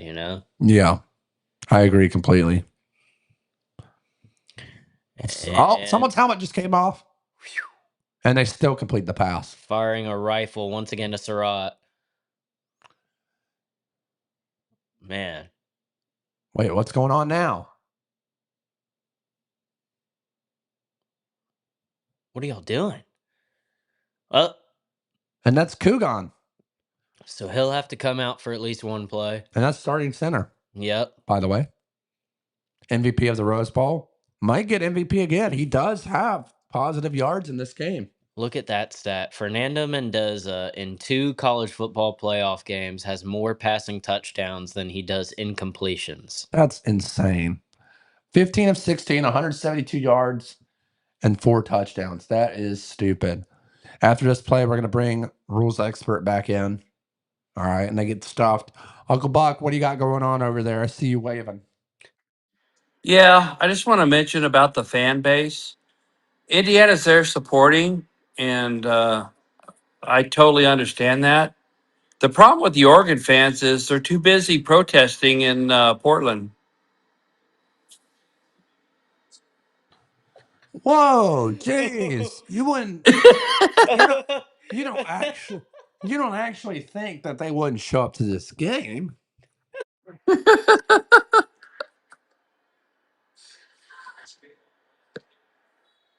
Well, Well, They might have I, heard I've that. been I've been watching the news and I know what's going on. So yeah, that's why Indiana's there and Portland. Yeah, protesting is more important than following their football team.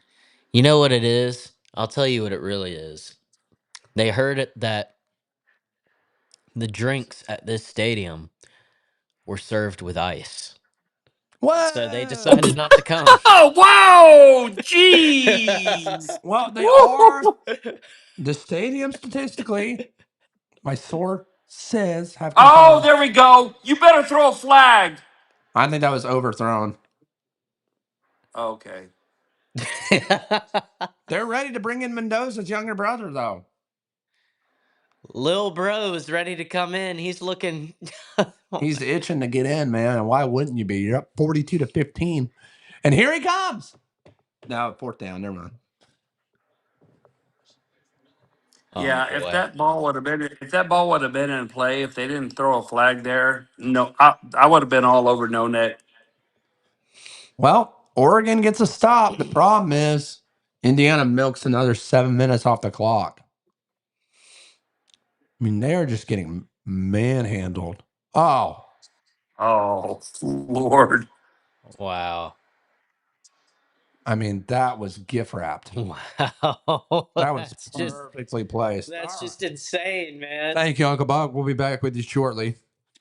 Charlie Becker back out on the field, by the way, which is a horrible idea. If he's even the least bit shaken up, you need to just like he should be in street clothes right now. He should be not dressed out anymore. Ay ay ay.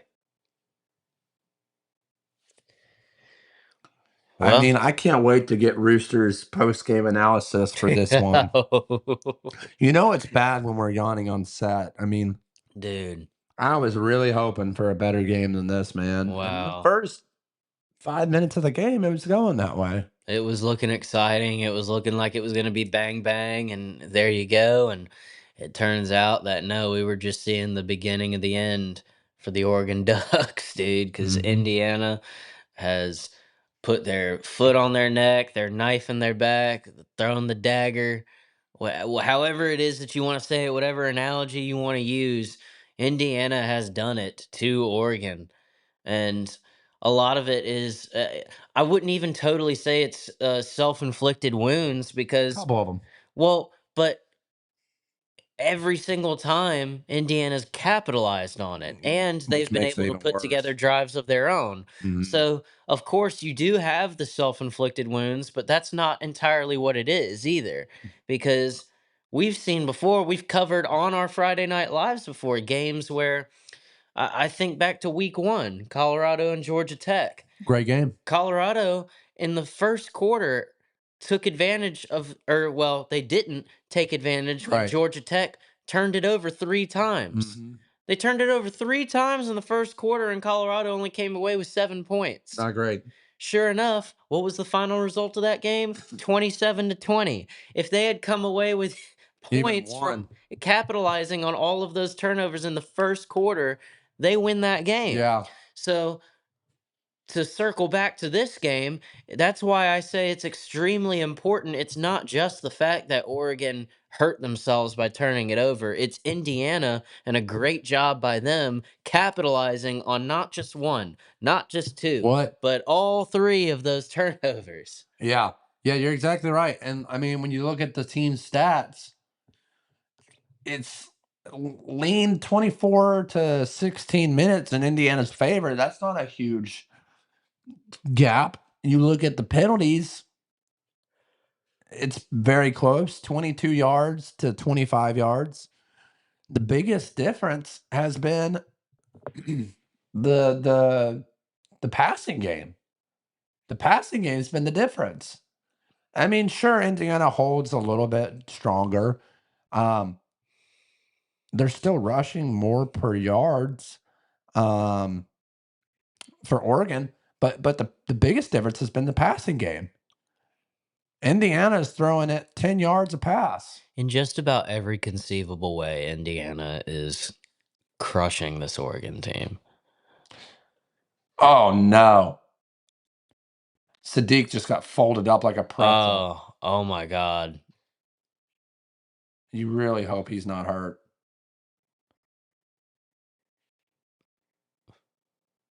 He's definitely hurting. I hope he's not hurt Yeah, though. yeah, yeah. For sure, for sure. Because two big gentlemen just landed on his leg. Like, Not good. ugh. Not good, man. Not good. Well, we know the score is lopsided right now, but be sure to stick around for our post-game analysis with Rooster's Cocky Picks and Jake the Weatherman to my left. We will break down this game and give a little bit of insight for the national championship game here in a week and a half. So you won't want to miss out on that. Absolutely not, man. And what it's shaping up to look like is going to be a really, really tough matchup between two tough, hard nosed teams. I mean, I won't go too much into that. We are still in the third quarter of this game, but And we got a flag. Let's bring in Uncle Buck. uh What do we got, Uncle Buck? No next coming out on the field. It's going to be against Indiana. oh. Oh! Off it. Oh, shit. Wow! Jeez!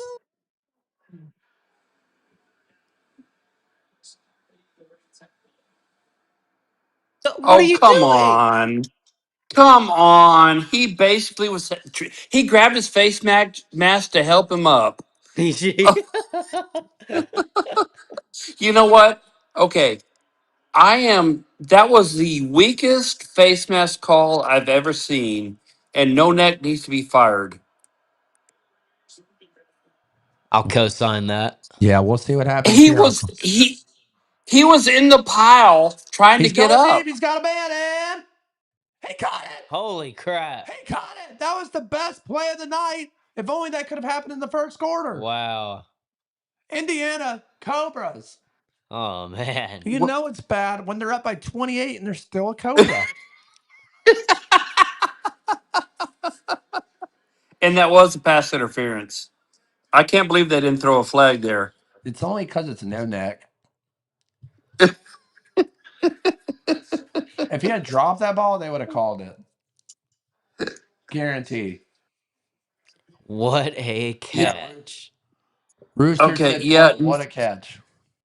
I cannot believe No Neck is so inconsistent tonight. And it's confusing me because he's usually bad all the time, but now he's bad when it shouldn't be and doesn't get the right. Well, you know what? This is right up No Neck's alley. He doesn't know what the fuck he's doing. All right. Well, we appreciate your analysis, Uncle Buck. We'll chime back in a little bit. We do give a warning down below. There is some adult language sometimes, but Great analysis. I mean, I do agree. He doesn't know what he's doing. Oh, Dick? oh, oh man. What a catch, bro. Yeah, that's what we were talking about, right? Yeah. Yeah. Yeah, I mean, I do agree. Rules expert, Uncle Buck, said that said it was interference. He's right on par with No Neck. You just don't know what you're gonna get. Was No Neck, correct me if I'm wrong, Uncle Buck, was No Neck was he the ref in the Georgia game? I think wait, The Georgia Ole Miss? was he? He was a ref last week. And I do believe it was the Georgia game because we texted about it. Yeah, I think you're right. Sorry, Georgia. Well, there you go. And thanks, That's thanks for the math. Thanks for the math instruction, Georgia. huh? What's that Your from? math ability. I Your said, math ability. is it 27? No, it's 67. Oh my god. Ladies and gentlemen, Uncle Buck. Well, Uncle Buck does it again. SEC refs can't ref an SEC game. Okay, so he wasn't. So was it? Oh, I know what game he called. It was the Ohio State Miami game. That's what it was. Ay ay ay. That's the game, Uncle Buck. Yeah. Not good. How much time we got left in this game before Rooster comes on, huh? What are we looking at? Jeez Louise. Get this thing on the road. Even I'm ready for them to warm the buses. Start the bus. Start the bus. Start the bus. Start the bus. Woo! Come on, man. Let's at least see some exciting freaking. Let's see a bench clearing brawl in the college football playoff semifinal. Yeah, let's see them target Mendoza or Yeah, something. let's see let's see a targeting call. You know, a genuine hateful targeting call. I don't know why they're running screenplays. It worked, but I just don't understand it. But if you're Oregon here, you got to score within the next 2 minutes. If you don't score before the beginning of the fourth quarter, you got no shot. You ain't got nothing, man. Dante Moore, I think it's safe to say he will be coming back this next year. Awful throw. Oy vey. And if you're Oregon, I mean, do you go out and get another quarterback? I think you got to stick with Dante Moore. This is like one of the worst games he's had. Unfortunately, it is in the biggest moment, but you don't just abandon who you got because I mean he still has played really really well up to this point, and Yeah. I mean even if they were to still lose this game, but they were playing a little bit more respectably, he'd probably still be a top 10 pick. So Do you and I'll ask Brewster this after the game. Do you think his draft stock has plummeted? I think his draft stock has plummeted big time because now here you are. You were going to be, like I said, a top 10 pick, but here you are in the biggest game of your career and you're performing like this. All of a sudden, you got majorly reevaluated. Rooster said, I disagree with him coming back. Somebody has to be the number 2 quarterback taken. Well, I'm going to be honest with you, Rooster. I think that number 2 quarterback is Carson Beck. I mean, how often do we see teams reach for quarterbacks in the first round of the draft every year? We saw Anthony Richardson. We've seen Mitch Trubisky. We've seen worse quarterbacks than Carson Beck be drafted in the top 10. Why not Carson Beck? He's playing lights out. He's shown that he's a proven leader and a winner. I understand it's a reach, but thoughts? I'm going to throw a name out there. There's a fella who recently got denied eligibility for the coming year. And we have our first Twitch streamer commenting on the stream, ladies and gentlemen. Tim Broken 810. All right. Appreciate your support, man. Or woman. I Hey, do ya? Do I what? don't know. Where's he going with this? I'm a little skeptical. And Oregon fails to convert on 4th and 1. Did Ah, y'all watch the actual game? Yes, we were watching the actual game. We are live. We are giving live commentary and analysis. The best way to watch us is to head on over to our YouTube channel. Same thing at Break the Huddle Podcast. Make sure to subscribe. And yeah, we give live in-game commentary analysis. So the best thing to do is put us on your phone, laptop, and then sync up your TV. Turn those other guys on mute and listen to us make the calls. yeah, because those other guys suck and we don't. So Yeah, that's simply that. put. But we appreciate the input and we appreciate you joining live. And we hope you'll subscribe to our YouTube. Let me put it this way. In Go ahead, terms Jake. of commentary, them other guys are Oregon and we're Indiana. All right? Bingo. Yeah. And you know what? ESPN sent their fourth, fifth, sixth What? best. What? Here, Big Title, we got the Dream Crew right here. Well, I'll tell you this much, Nate. You know, sometimes they call me Hugh. Oh, gosh. This could go a lot of different ways. Go ahead. You damn right. Oh, son. Ladies and gentlemen, waving again. Uncle Buck. All right, Uncle Buck, what do we got? Carson Beck, number 2. Are you freaking kidding me? It's not a bad take. He's playing some of the best ball of his career. Would have been a top 5 pick in 2023. Decides to come back another year. Blows it at Georgia and has to transfer. I think he's really made his mark again. He's been up and down all year. I mean, he does not have the Mensa mind as Mendoza. Of course, we know Mendoza. And like I said at the beginning of the game, I'll take the mind over the talent anytime, and that's shown. But Carson Beck at number 2, you got to be kidding me. I totally disagree with that.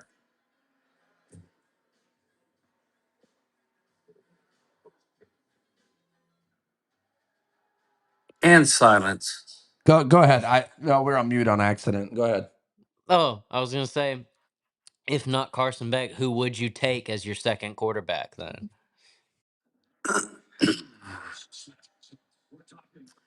I would probably take not Ty Simpson.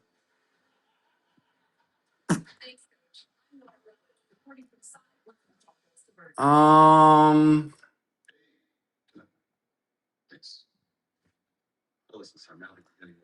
I don't know. It wouldn't be Carson Beck. Give me 2 names. Trinidad Chambliss? Trinidad Chambliss from Ole Miss. I would take him over Carson Beck. Whoa, And one other jeez. name. Uh, well, Diego Pavia? Diego Pavia. No, I would not take him. Um, no, I just, you know what? I mean, Carson Beck's good. I just don't think he has some of the intangibles that. I mean, e- even Chambliss or however you pronounce his name. Chambliss. Um, yeah. I mean, when it comes to crunch time, that boy is just on point. Um, Not last year. and I, if I was a GM, I would take him over Carson Beck. I think Carson Beck is the probably the 4th or 5th quarterback that will be taken in the draft. Hmm. I just want to give a quick shout out to 10 Broken 810. He said, quote, I just subbed. Woo! We're now up to 935. We are making our way to 1,000. If you haven't already, hit that subscribe button, hit that like button, and share your thoughts on this game in the comments. And be sure to stay tuned. 10 minutes after this game ends, we will be live again with none other than Rooster's Cocky Picks to give a live breakdown of the game we just watched. Send the new subscribers some Blue Chew. Well, as soon as we can, we will. Ladies and gentlemen, America's favorite uncle, Uncle Buck. We'll be right back. I gotta tell you, man, there's not gonna be too much to break down about this game. I mean, it's pretty cut and dry, pretty simple, and it doesn't look like that's gonna change. Now, I'll say this. In terms of the conversation we were just having about Carson Beck, one of the major things, and Roosters talked about this a lot, that has needed to improve about Carson's game is his running ability. And that was a huge factor in why Miami won that game last night. Oh my God. No flag on that? I think the guy tripped over his own feet. I think that was a good no call, but the fans do not The like it. fans strongly disagree. I mean, that's got to be 100-to-1 ratio. Let's bring in Uncle Okay. Buck. What'd you see there, Uncle Buck? Good no call, or was no neck up to no good again? If that was a close game, they would have called it. But they're up 42-15. That's a no call. So that's the way it goes. I mean, he grabbed the shoulder, pulled him down. There was no feet entanglement. It was PI. Well, and we got a flag on the play right here. Let's see what they call. Oh boy. So stay with us, Uncle Buck. It's gonna be. Let's see. No neck. Let's go. It's going to be a hold. Holding on Oregon. When it rains, it friggin' pours, dude. Wow. Yeah. 10 Broken said, are you guys not allowed to split the screen where the game is on half? No, we are not, because licensing purposes. So, like I said, the best way to watch us, turn your TV on the game, mute it, sync it up with our commentary, and let it ride, because we are the best in-game commentary and analysis. We have a rules expert. We have a betting expert. We got two great hosts here in Break Tunnel Studio. You also need to go back and watch the halftime show if you missed it, 10 Broken, because we had a very special band on, the Aromas, all the way from Detroit, Michigan. Best band in America. Best band in America. They played one heck of a halftime show. But to answer your question, no, unfortunately, we cannot put the game on split screen. Otherwise, we definitely would. But if we did, we would get sued. He said, oh, dang, yes, sir. You for sure are the best. Oh, thanks, Tim. Yeah, thanks, man. Woo! I'm gonna drink more out of this cup. Appreciate it, Tim. Rooster also just said, quote, what did he say? Vegas called plus 30. There you have it. Oh, man. Yeah, if you go back and watch the halftime breakdown after the Aromas, which you should also watch, Yeah. Rooster said him and his co-better, Kwong, shout out Kwong, big fan of the show, they took Oregon plus 30 because they said, quote, there's no way that Indiana scores more than they did the first half. And so far, Rooster's been right on point. And listen, if you're into sports betting, you need to be a subscriber, not just a subscriber. You need to be a member of Break the Huddle. We got a $2.99 a month walk-on package, exclusive bets every week from Rooster's Cocky Picks, something that you want to be a part of. Also, exclusive content, especially as we get into this off season. If you're used to reading articles, if you're used to having quick, short form content, the walk-on package is the right package for you. And we have it delivered right to your front doorstep, literally. Right in the palm of your hand, really, and your phone. So Randall is a walk-on member. He loves it. He is a dedicated member of the walk-on package. If you want to step up a notch, you want to donate a little bit more and be a bigger member, you can be a 5-star recruit. $8.99 a month, still reasonable. If you think about all the subscriptions that you pay for, I personally think it's worthwhile. Jake? I mean, I couldn't agree more, man. There you have it. Well, you know it's bad when they're turning to the College Football Hall of Fame. This game has been over for about 3 quarters now. And we just appreciate 5 people still being here watching us. Oh, Now brother. 6. And there's Kurt just firing off like 4 different curse words that you can see right there. Oh, gosh. Wow. I mean, thank goodness that was a clean hit because I saw. Look how pissed off he is. He's sweating. He's literally sweating. That's because he's a demon and his heart is from the ninth circle and that's burning him from the inside out. I would like to know his skincare routine because for someone his age, he's got great skin. Oh, boy. I think Kirk Cincinnati's just ready to end this game. Yeah. But he knows that he's got to stay prepared because this Miami matchup is going to be electric. God, I hope it's going to be closer than this one. Oh, man. Oh, my gosh. Oh, he should have had that. Santa Maria. That should have been the 4th turnover by Oregon for this game. Pons.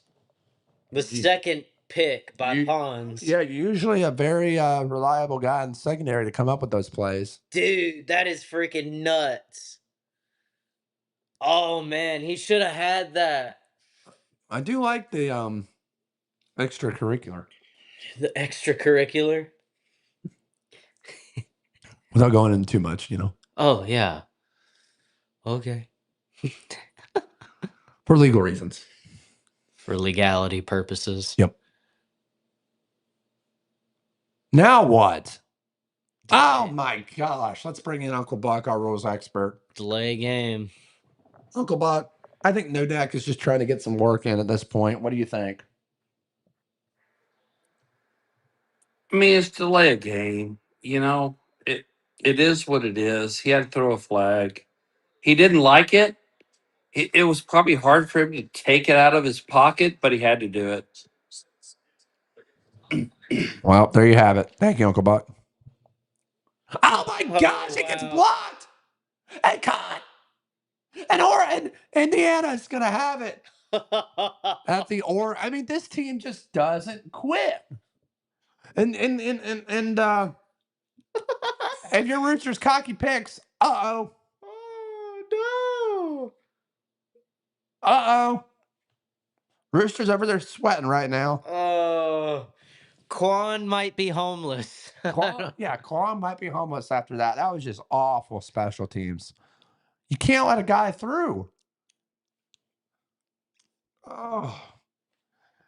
This team really does remind me of a mid 2000s Nick Saban team. Wow. And we just got to be thankful that it's Indiana. Look at him. He's pissed that they didn't score.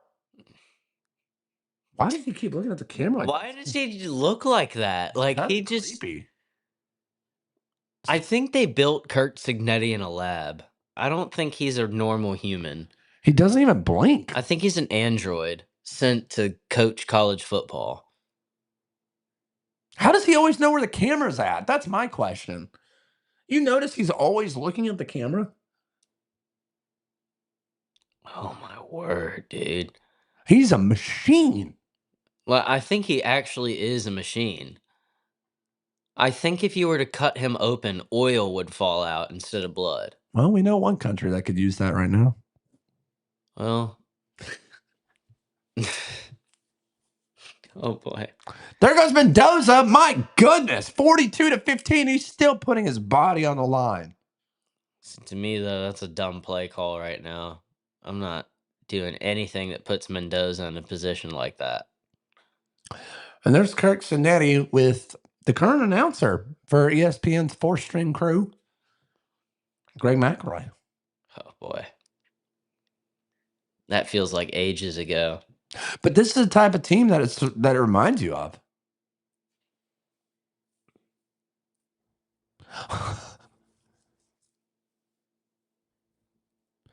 And there's Molly McGrath in the background. She's looking at him like, man, this isn't as fun as standing behind Lane Kiffin. Probably not. And you know what? She probably did take a hot yoga class with him. We got Uncle Buck, our rules expert, has something to say. Oh boy. Go ahead, Uncle Smoke weed, smoke. Buck. All right. All right. We saw it coming. And we got him off the air. Just in time.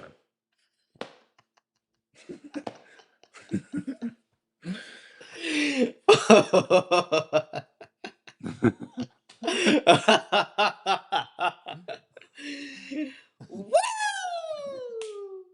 Ladies and gentlemen, America's favorite Uncle Buck. Jeez Louise. Hey man, it's the college football playoff, man. Are you kidding me? I'm not kidding you. And that was a close one. I tell you. We almost got canceled. Jeez. Woo! Now listen, I understand it's the fourth quarter. We understand the Aromas had a spectacular halftime show. But dang it, we caught that in the nick of time. Oh boy. Oh, I'm glad you're quick with the draw there. Yep. Oh, man. Shout out Elgato Stream Deck. We were able to switch scenes very, very quickly. And yeah, you just never know what you're going to hear on Break the Huddle After Dark. I know what we're not going to hear. Yeah. Oregon scoring another touchdown. Oregon having any pride. I do wonder what this means for Oregon moving forward. I wouldn't freak out too much about that. They still made it to the college football semifinal, and they were number 5. So I agree. I just you just expect at some point for Oregon to do something. And in every game that they've played, dating back to even like the last 3 years, the most important games when it matters most, they come up short. Very short, actually. Because if you're an Oregon fan, especially modern day, I mean, look at that guy. Jeez Louise. He kind of looks like mixed between the Green Goblin from Spider-Man and the Joker.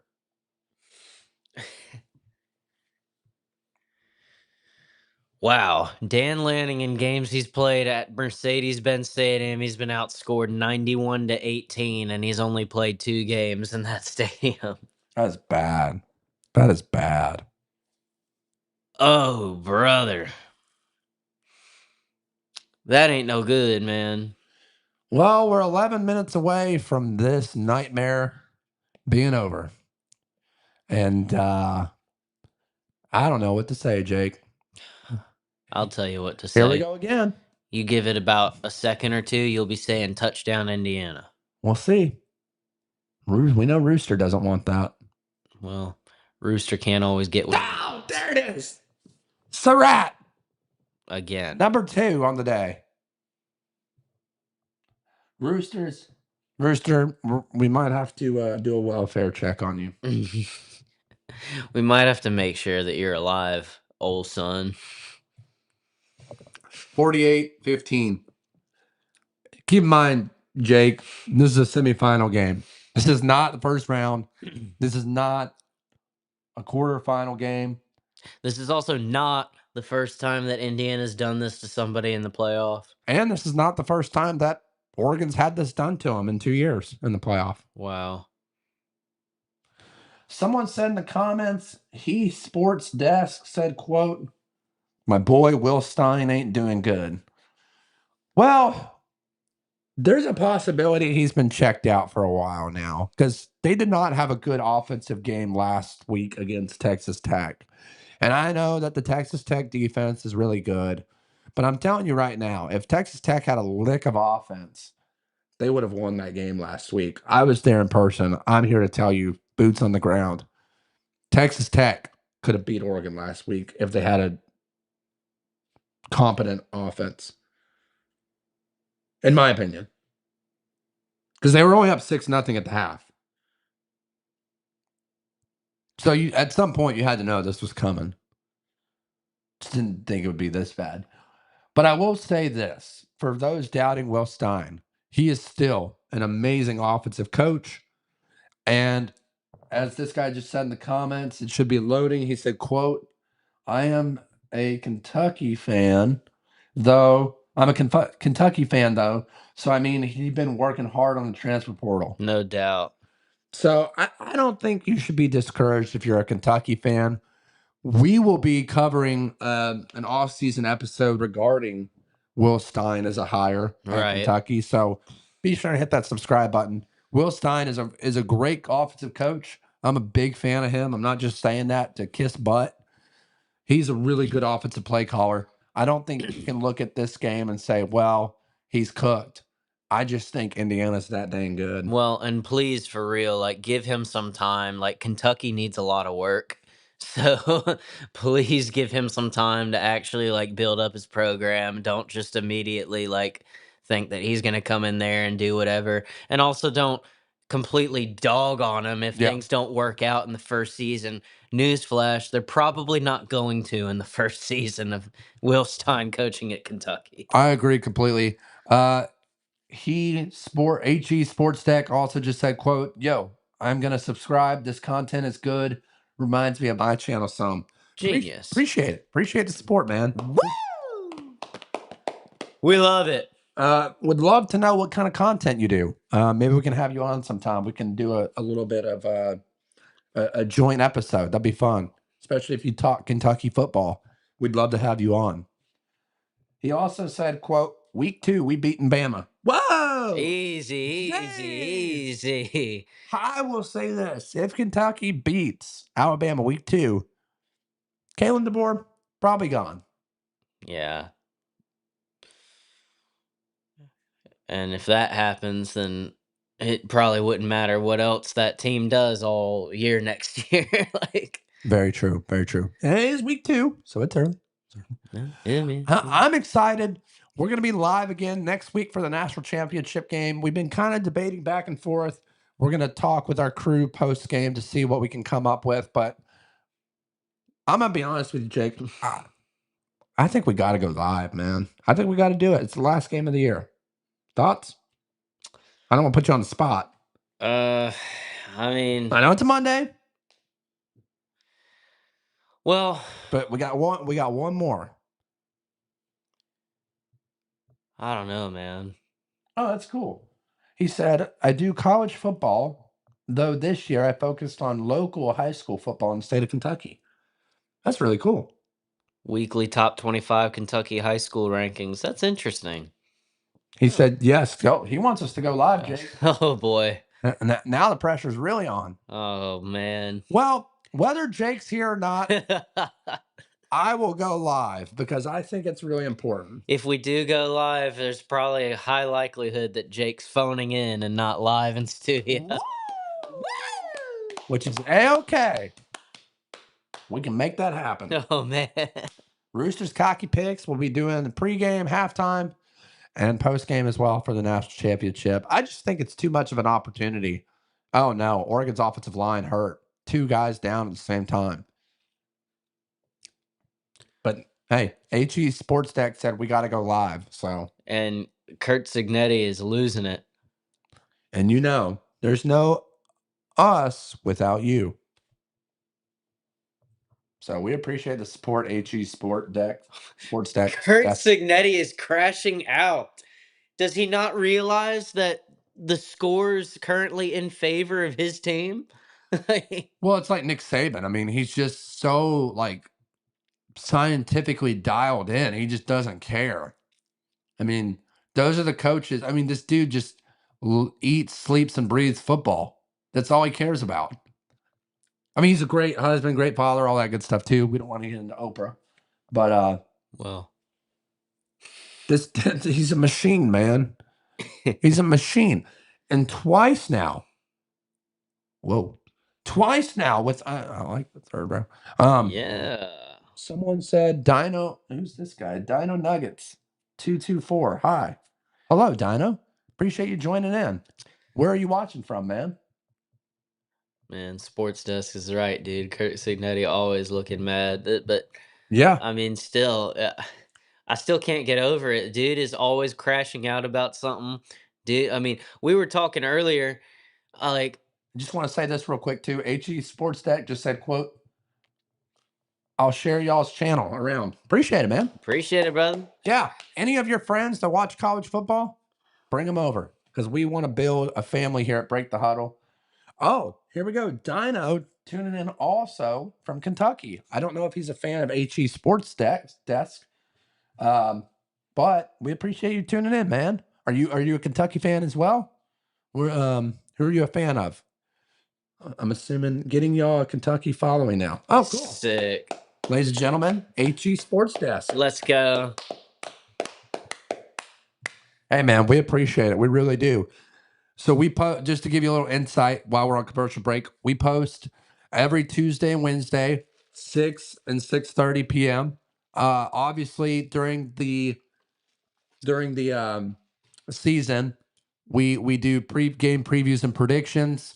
We pick 4 or 5 games a week. And then during the off season, we'll do coaching carousel updates. We'll do transfer portal updates, coordinator hires, anything and everything in between. And we cover all of it. So we cover Kentucky, we cover UCLA, we cover Utah, we cover Florida, USF. We do it all. Now, will we do it all at once? Probably not. Gonna be a little bit difficult. But at some point, some way, we will be covering every team. And that's what we strive to do here at Break the Huddle, man. So we really appreciate you tuning in. Really appreciate you following and pushing this channel out because once we get to 1,000 subs, man, we're gonna crank this channel up to a whole new level.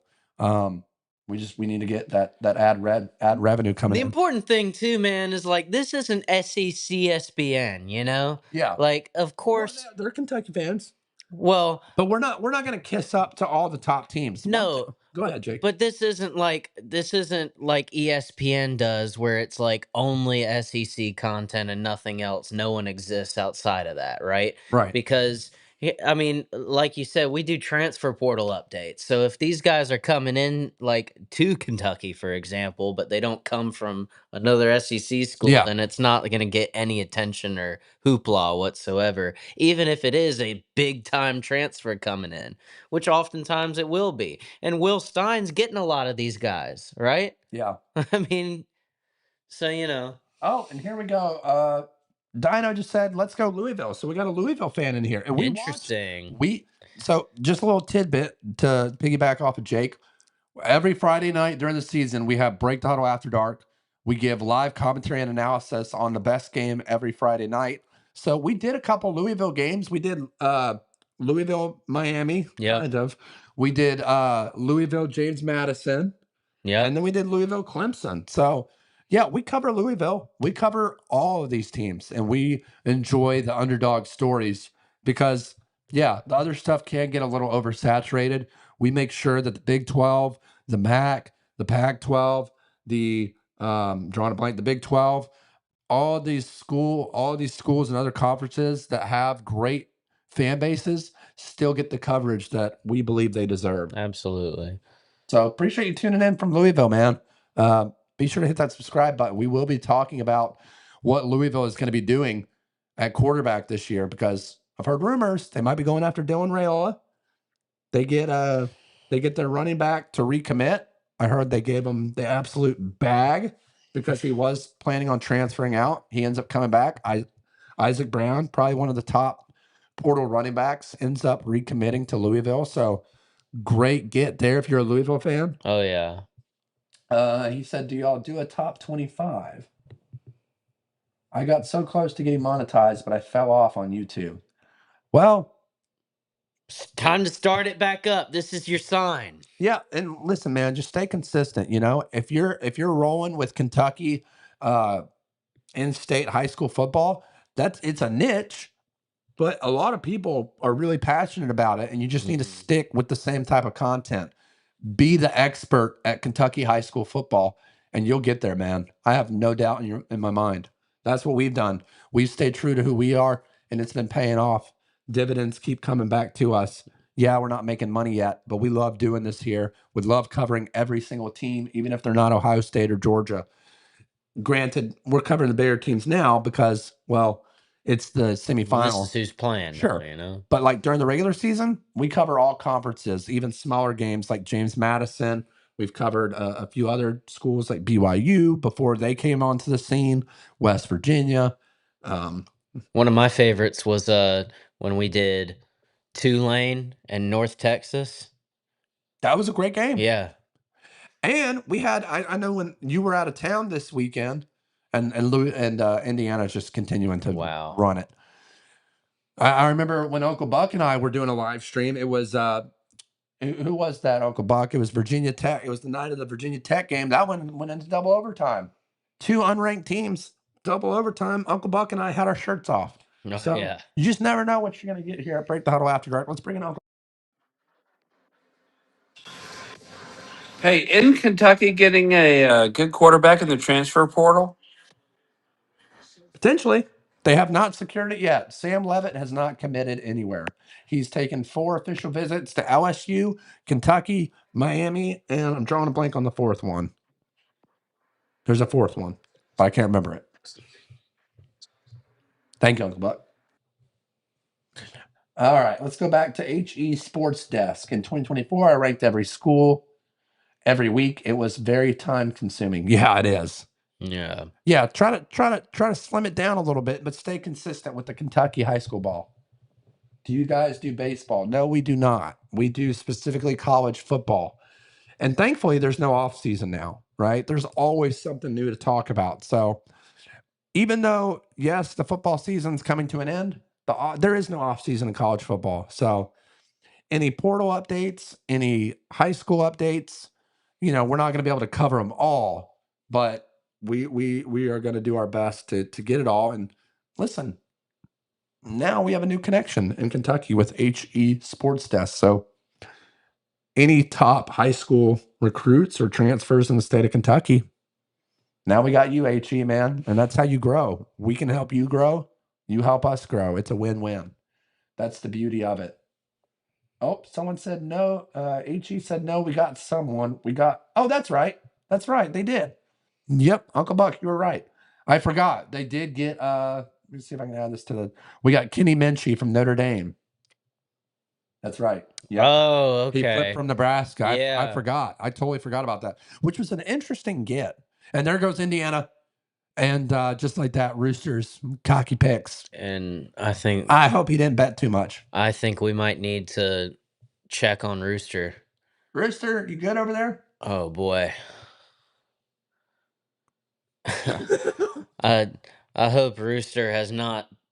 I hope Rooster still thinks that life is beautiful and worth it. Please, Rooster, hang in there, man. come on, man. We love you. We need you for the post game show. For context, Rooster took a big bet on Yeah. this not happening in the Yeah. second half. Well, and to give you a little bit more context, Rooster does win most of his bets. I want to start off by saying that. Yeah, he's a betting expert for a reason. However, I have sources Says that told me directly from the source, he might have put 500 on Georgia to beat Ole Miss, and now he's put another 200 on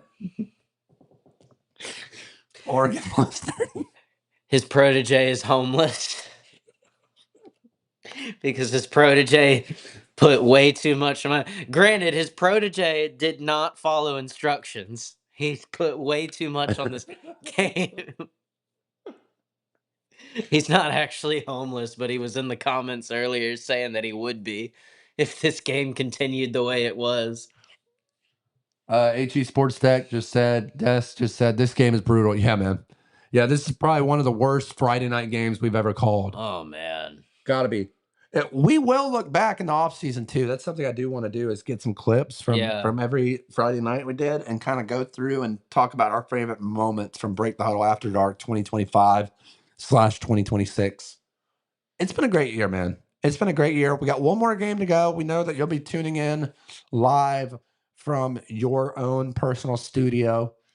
Totally understand if you can't make it next Monday, following Monday after next. But I think we would be doing our fan base a disservice if we did not go live. We got to, man. We got to. F it, we'll do it live. Yeah! Woo! And look at that. Who would have ever thought? People are taking pictures with the Mendozas. Who would have ever thought? Fernando and Elsa. Fernando and Alberto's parents. He said, I tried live streaming the first half of it, but it was so bad. It was too bad. So I just started working on high school basketball. Well, there you go. Nice. What was the over-under on this game from good old Randall? Shout out Randall, premium subscriber.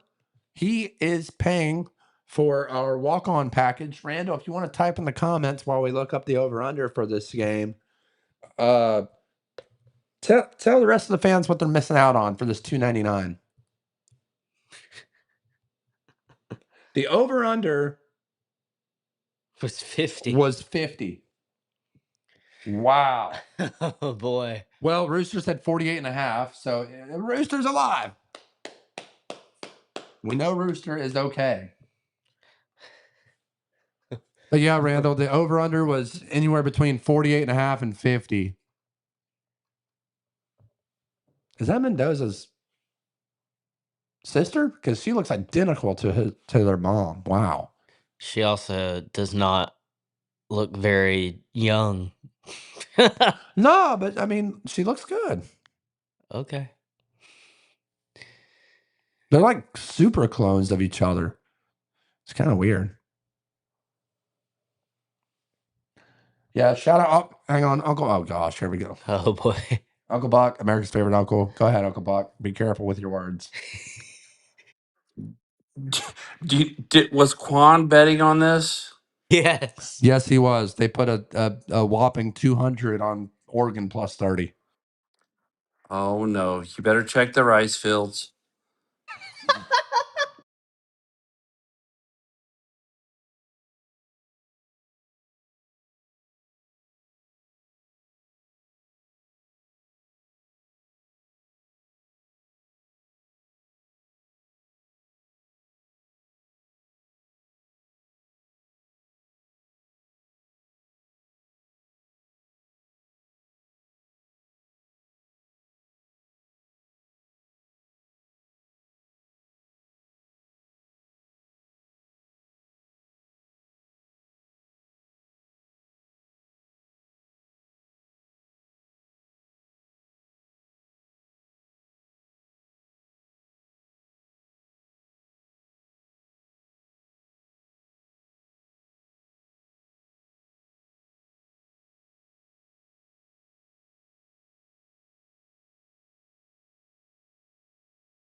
Oh, I'm sorry about that, guys. Quan got lucky, Uncle Buck. He said, quote, actually, Quan got lucky. He bet in Maryland, but the airplane service got disrupted and it didn't go through. So he is not homeless. He is on an airplane. Oh! And now things are starting to get chippy. Genius. I love it. I still want to see a bench clearing brawl. I do too. If I'm being still honest. hoping that there's haymakers thrown. I do too. As we get closer to the end of this game, though, Jake, I mean, what a game. First half, didn't expect it to go that way. Halftime show. Oh, it looks like this could be. Oh man. What, an offensive targeting? Yeah. Surprised No Neck didn't say something. Ooh. Uh-oh. And that's not what you need. That didn't feel good. He If came you- down a little awkward on that. If you're Indiana, you cannot afford to get anyone injured right now or thrown out of the game. Here's a great view for you guys if you're watching the live broadcast on ESPN. Now this is entertainment. Oh. Not anymore. Just like that. Gone. It was ripped away. If you're tuning in for the first time, be sure to subscribe. Help us grow to 1,000 subs. We really appreciate all the support. It's been a great game, Jake. If you tuned in at the start of this game and you saw a close up of Dan Lanning's face, and you're tuning in just now and you've been away for some time, the answer is yes. His beard and hair have gotten significantly grayer throughout the course of this game. It's That view was cool. That's right, Sports Desk. It was very good. a beautiful view. It was quite good. It has a few OnlyFans in there. Whoa! Does he have? It looks like Fernando Mendoza has been.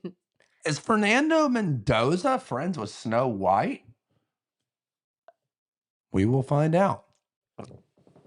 Either that or he's friends with. I don't know.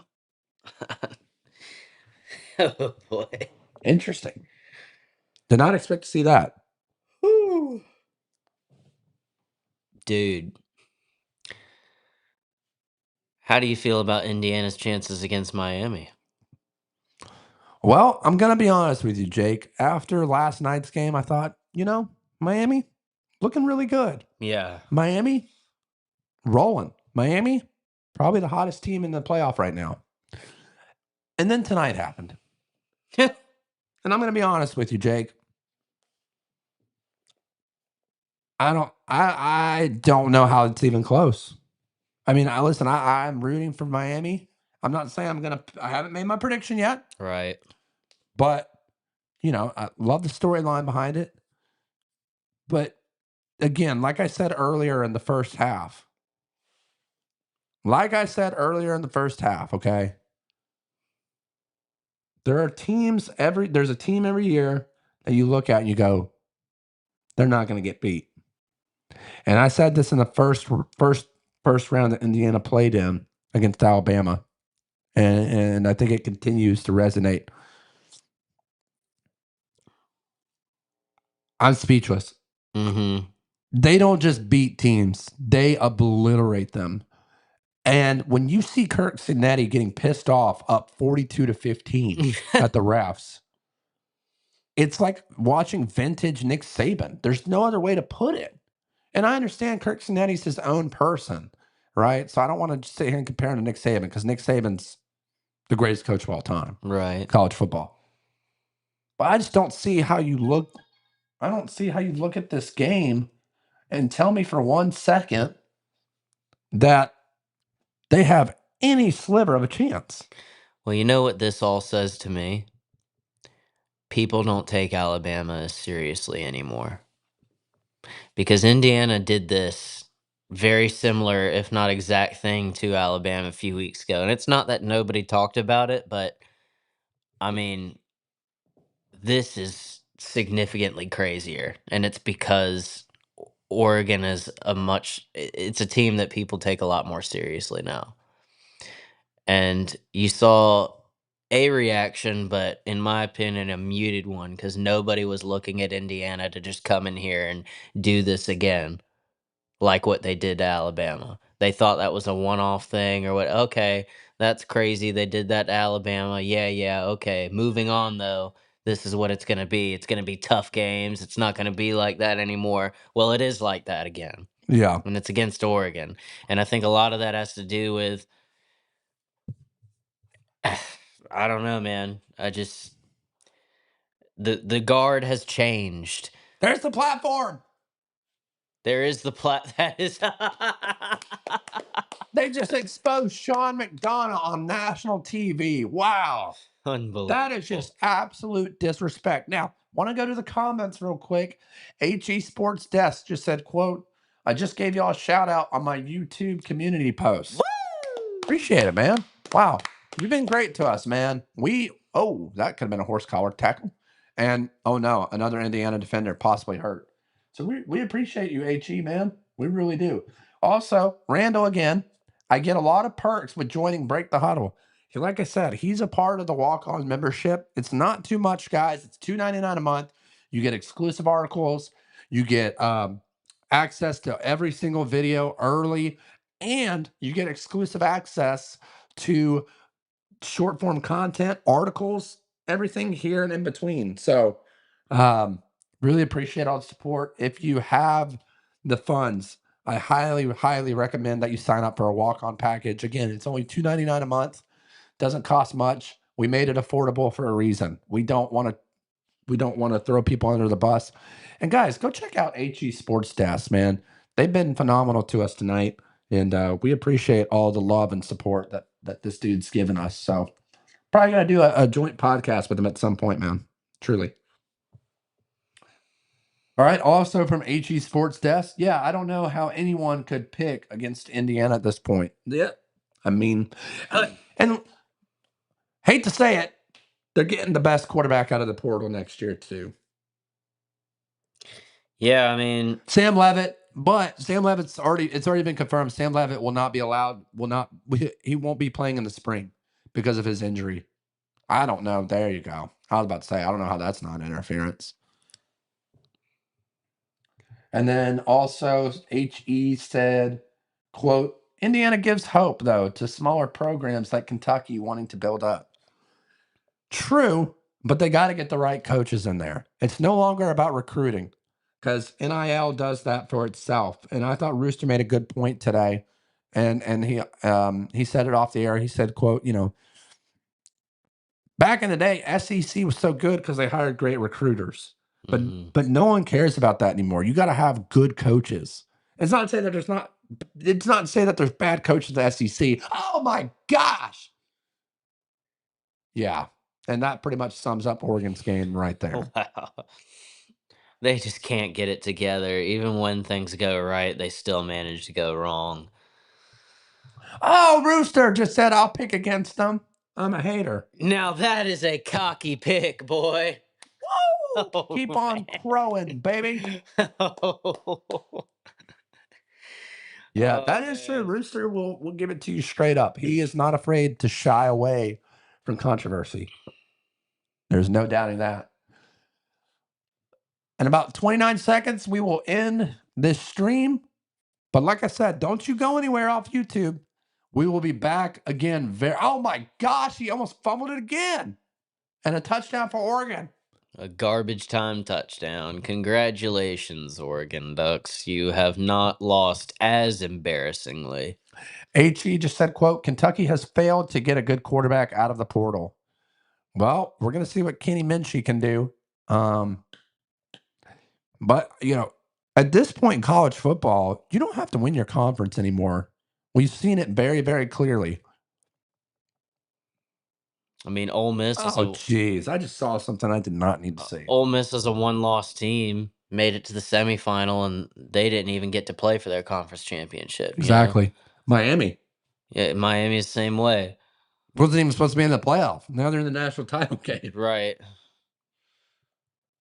Even going into their matchup against Ole Miss, people were talking about them as if they were like one of the clear favorites. Yeah.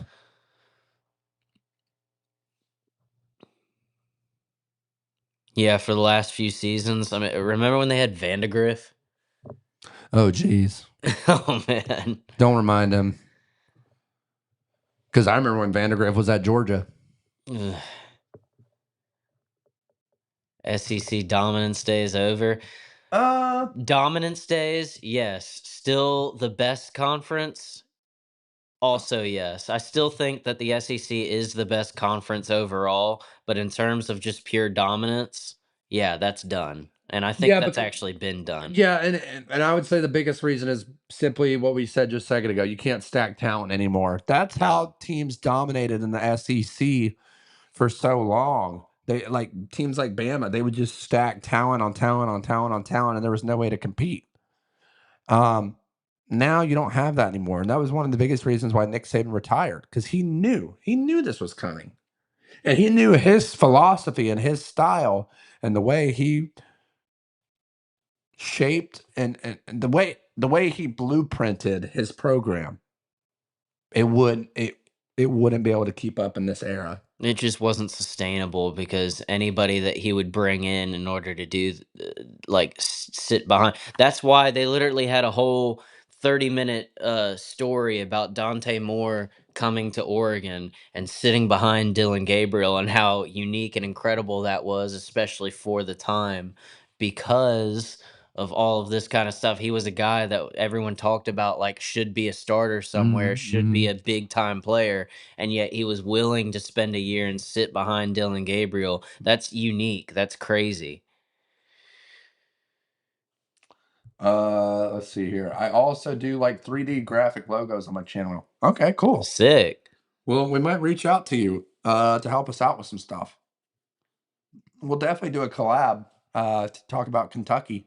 But yeah, maybe we can maybe we get some 3D graphics from you as well. Give you a shout out. Look at all those cameras. My goodness. Insane. And if you're Dan Lanning, I mean, where do you go from here, Jake? I know we're going to talk about it with Rooster here in a few minutes. We'll end this live very, very shortly.